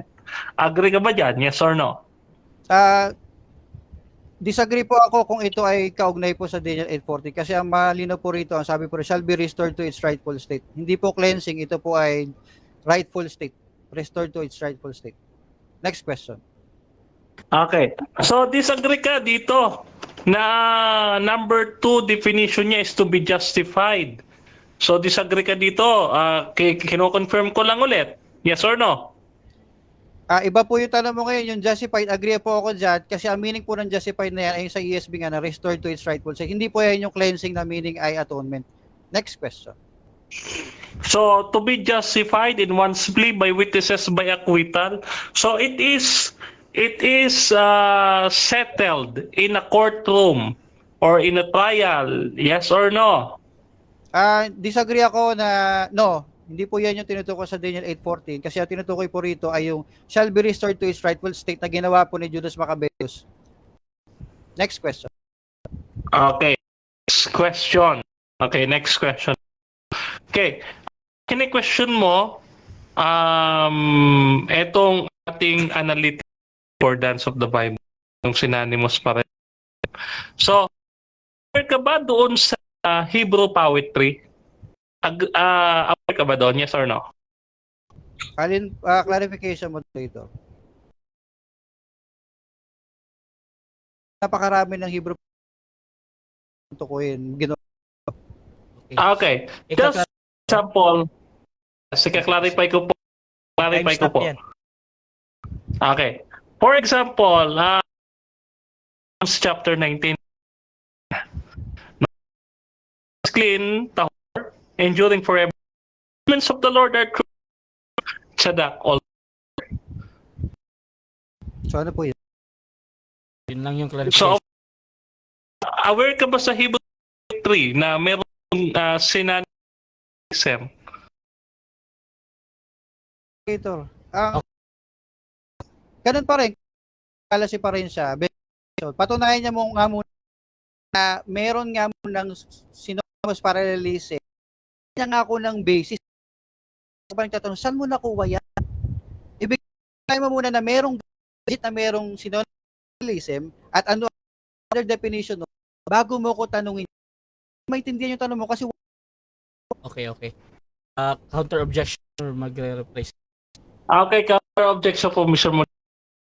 Po yan sa Jewish literature. Kaya ko siya tinatanong kung aware po siya sa Hebrew poetry. Okay, No? okay. So, doon ko po yan. Okay. So ito, this is aware ba siya?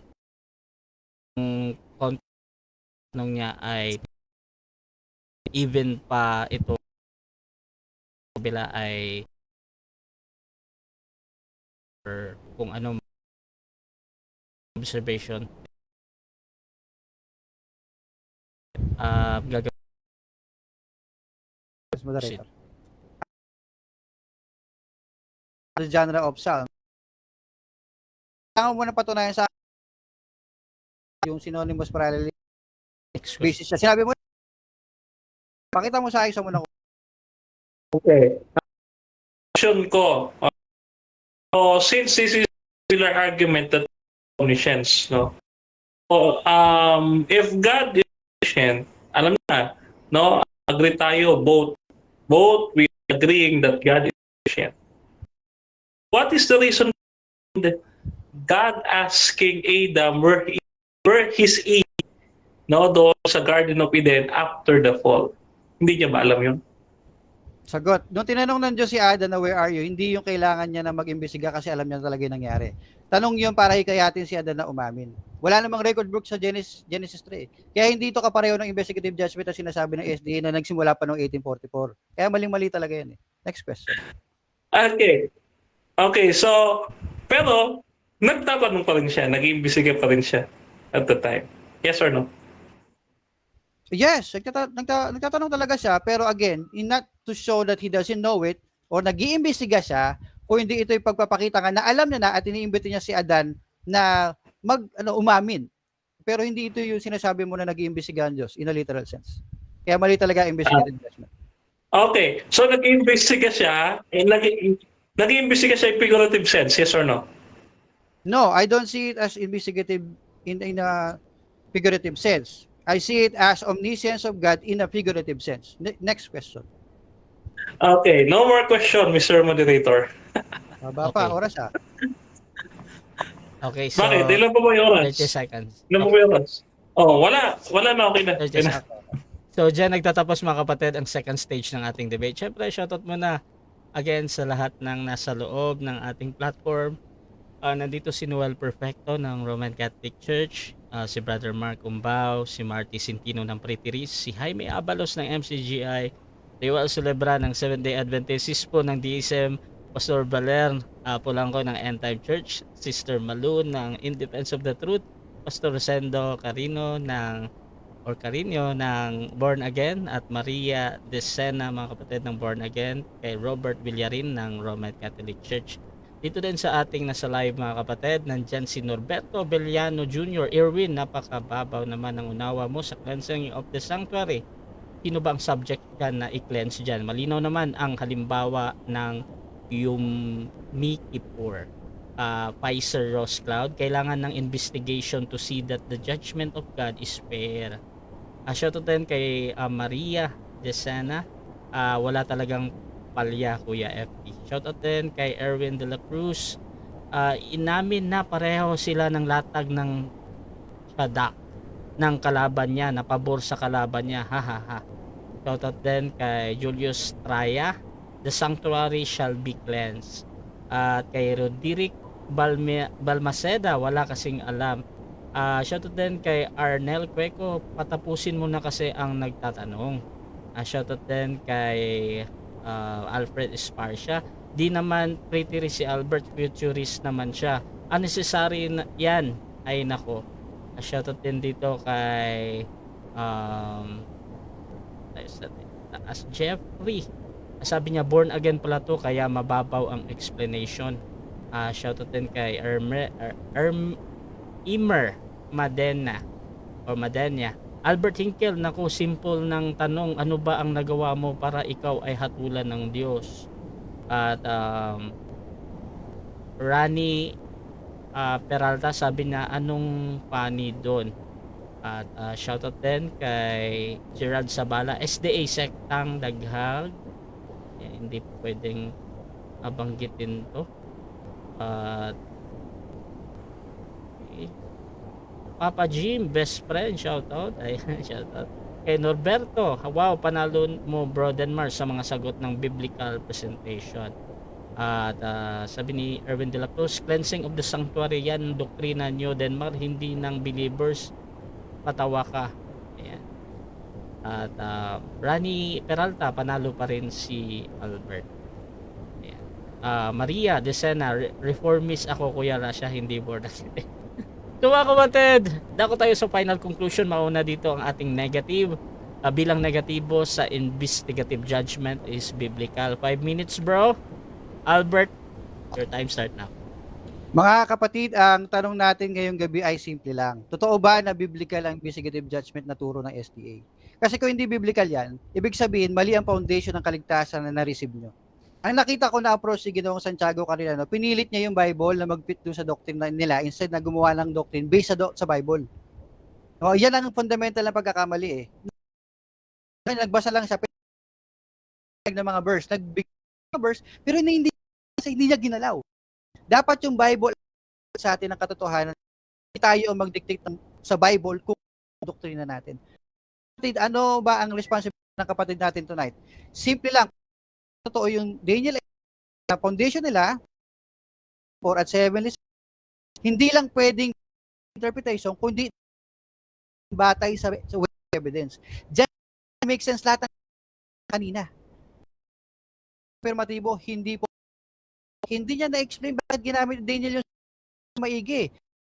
Ang sinabi niya po doon, may synonymous parallel, wala din siyang basis, hindi ibigay sasabihin, galing.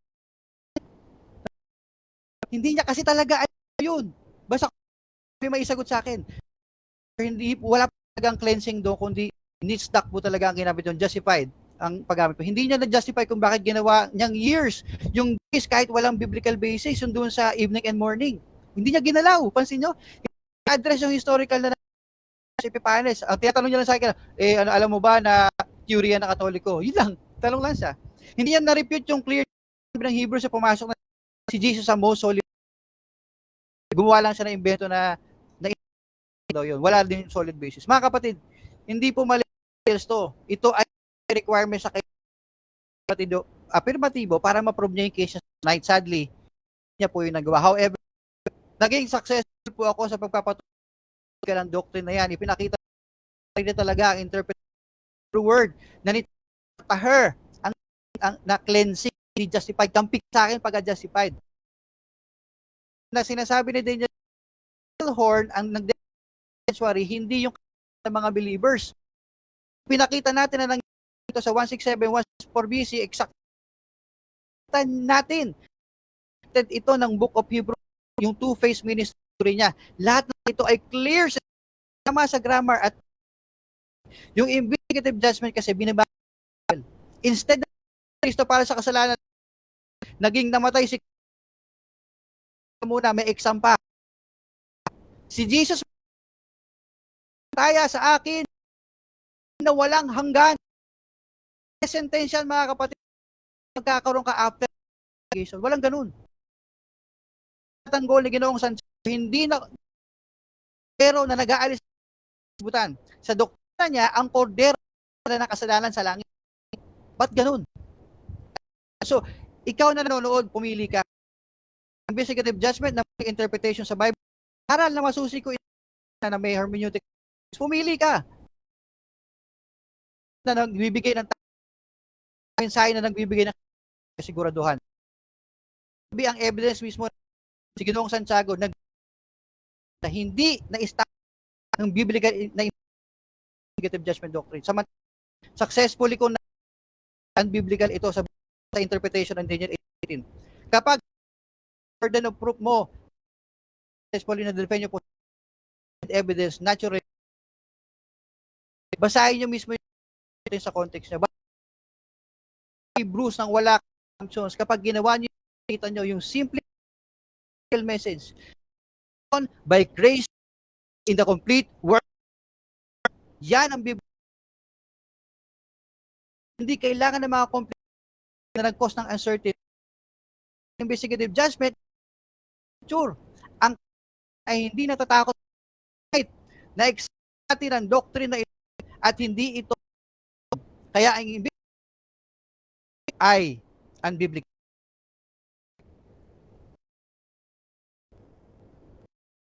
Tatapos ang conclusion. Dito tayo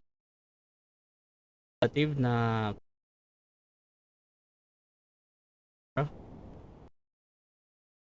fix ko lang, bro. Okay, okay na.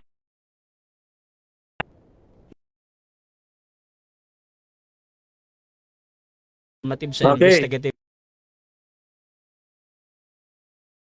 Good evening. So, nakita nyo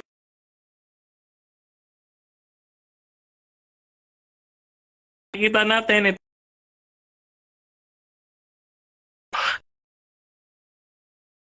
Kay Macabeo, QCP pa. Hindi po kasi alam yung gabi, alam niya or hindi. For us, so, mga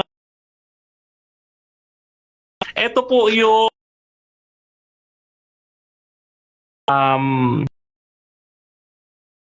the futuristic ang isang Jesuit Rivera.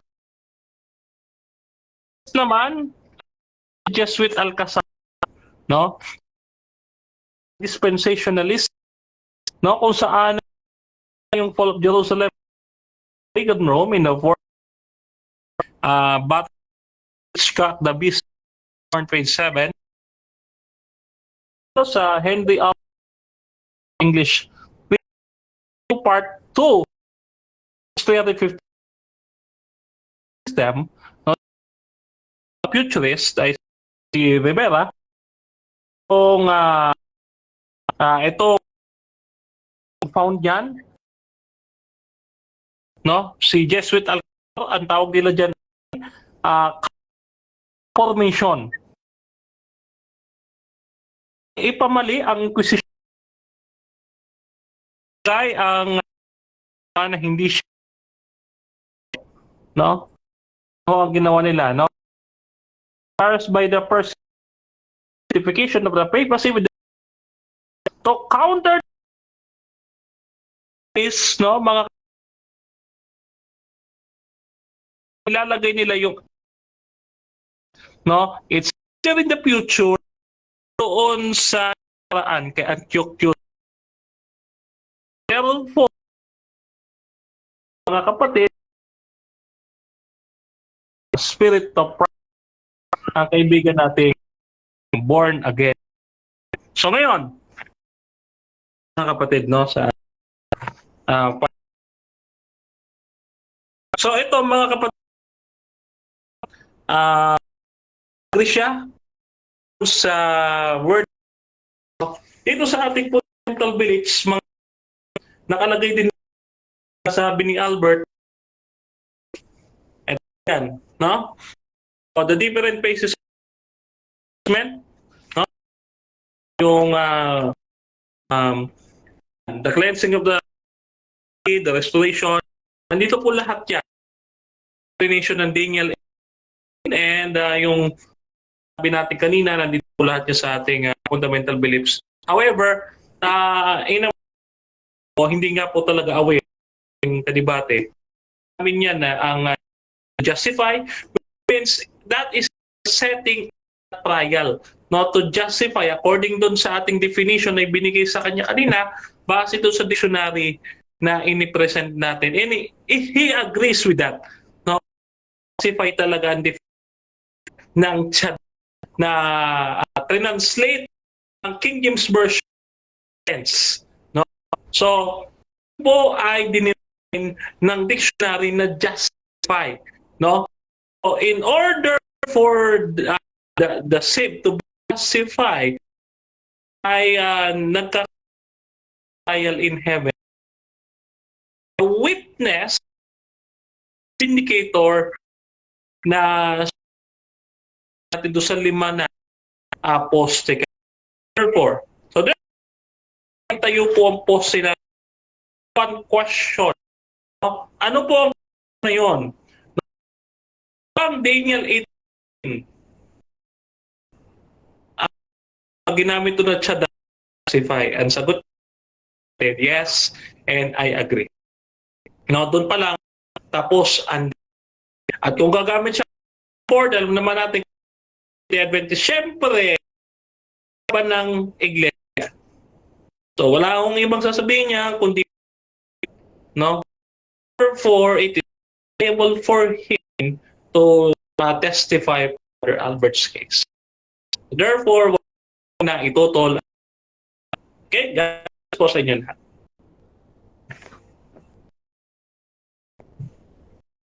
Tatapos ang debate natin between Seventh-day Adventists and Born Again Church, mga sa katawan ni Brother Santiago at Albert.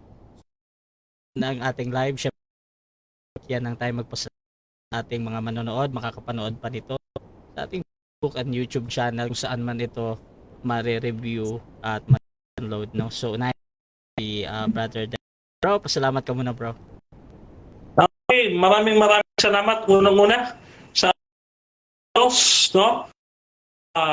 The divine and three beings in heaven, the Father, the Spirit, papuri, discussion. At gayon din mga kapatid tayo sa Satanas po para i-allow to have debate here in the kay Brother Rash, non-SDA manager and moderator, bansang moderator ng debate sa Pilipinas. Maraming salamat po, and then siyempre sasalamatan natin yung piling theologian. Mabuti na lang ako ay certified theologian. Piling theologian, Brother Albert Hinkle, yung ating best friend dito sa Debaters Convention, no? And gayon din mga kapatid, special mention mga kapatid, ang Day Adventist Church po dito sa edition na ditong ito prophecy ni Ellen Sabat, no, yung seminar na ibinigay sa kanila as seminar dito po sa Pilo. So ang inyo po ay nandito Institute dito po sa Haro, Pilo, mga kapatid, mga tayo po uuwi naman Monday evening, so I am pleased to please include me in your prayers, and my back to mga kapatid. Huwag na ma-delay sana. Alam nyo mga kapatid, mag-isa lang ako dito sa room. No? At it is depressing na wala akong makausap. Anyway, nagpapasalamat tayo sa mga nanonood at sa ating patuloy na sumusuporta sa atin, lalo na sa Advent Biblical International Ministry at lalo sa aking mentor, Dr. Rocky Tulog, at sa aking partner in crime, Brother Fernando V. Camacho Jr., at sa aking partner in ministry na aking taga-awit, yung ating kapatid na kasama natin sa ministry, nakalimutan ko, si Brother Felix Amon. Ayan, muntik ako pa makalimutan. So yun po, patuloy po kayo sumampalataya sa misteryo ng palataya. Si Jesus ay namatay, si Jesus ay muling nabuhay, at si Jesus ay muling balik sa wakas sa panahon. Kaibigan, kayo'y maganda na. Maganda na dahil ang ating Panginoong Kristo malapit. God bless po lahat. Muli po, ang inyo po maliit na lingkod, Brother Denmar Santiago. Okay, thank you din, Brother Denmar. Dito din tayo kay Brother Albert. Bro, pasalamat ka, bro. Ay, maraming salamat po sa ating pong Panginoon tagapagligtas na si Jesucristo, at ating pong moderator, our good moderator Rasha, my good friend, my sparring partner si Denmar. Maraming salamat sa paghamon mo sa debating ito. Maraming salamat po kay Ginoong Erwin de la Cruz, shout out. Maraming salamat kay Pastor R.A. Fuentes, kay Brother Obidos, maraming salamat po. At binabati ko po na maraming salamat po sa mga kasama namin sa DevCon at maging po sa mga sumama po sa amin dito po sa debating ito, sa mga nanonood po. Maraming salamat po. No, hindi po kami magkaaway ni Denmar. Magkaibigan po kami ni Denmar. Pero ito pong bagay na ito ay napakahalaga pong topic na dapat talaga mapag-usapan ng formal. And so, I believe I have given my all, and ang goal ko lang po ay ang maluwalhati po ang ating po Panginoon, at kaya po tinanggap ko po ang hamon na ito. Ang papuri po ay sa ating po Panginoon. Maraming pong salamat. Good night po sa inyo po lahat. Okay, Rasha TV, gusto din magpasalamat sa lahat ng sumusuporta at ating mga sponsor at naniniwala pa din sa ating pagmamoderate, no? So, please subscribe yung ating YouTube channel, Rasha TV, dahil merong ilang nanonood dyan, at yung ating recording nandyan din. At dito din sa ating Facebook, mga kapatid, please follow me. Huwag na kayong mag-add dahil puno na po yung aking friend list. So mga kapatid, kung gusto nyo sumali sa ganitong gawain or maghamon man sa dalawang ito, ay pwede nyo akong i-PM, mga kapatid, at titingnan natin kung pwede kayo mag-usap, basta sumasang-ayon lang kayo sa lahat ng patakaran at kondisyon ng ating mga debatista. So mga kapatid, again, shout out sa lahat. Maraming salamat sa Debaters Convention. At yun, this is Admin Rasha ng Rasha TV, and we're out.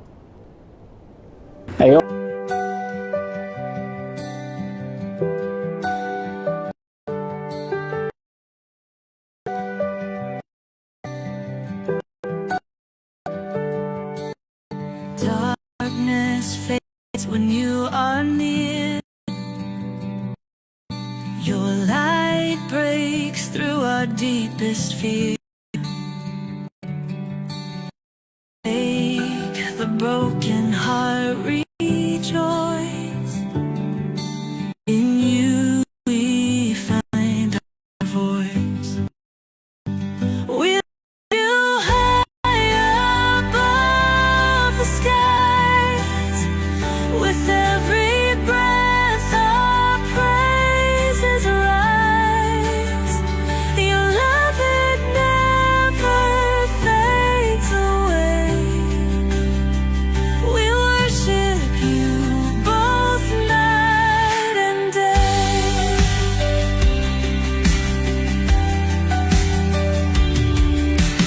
Chains are broken in your name. In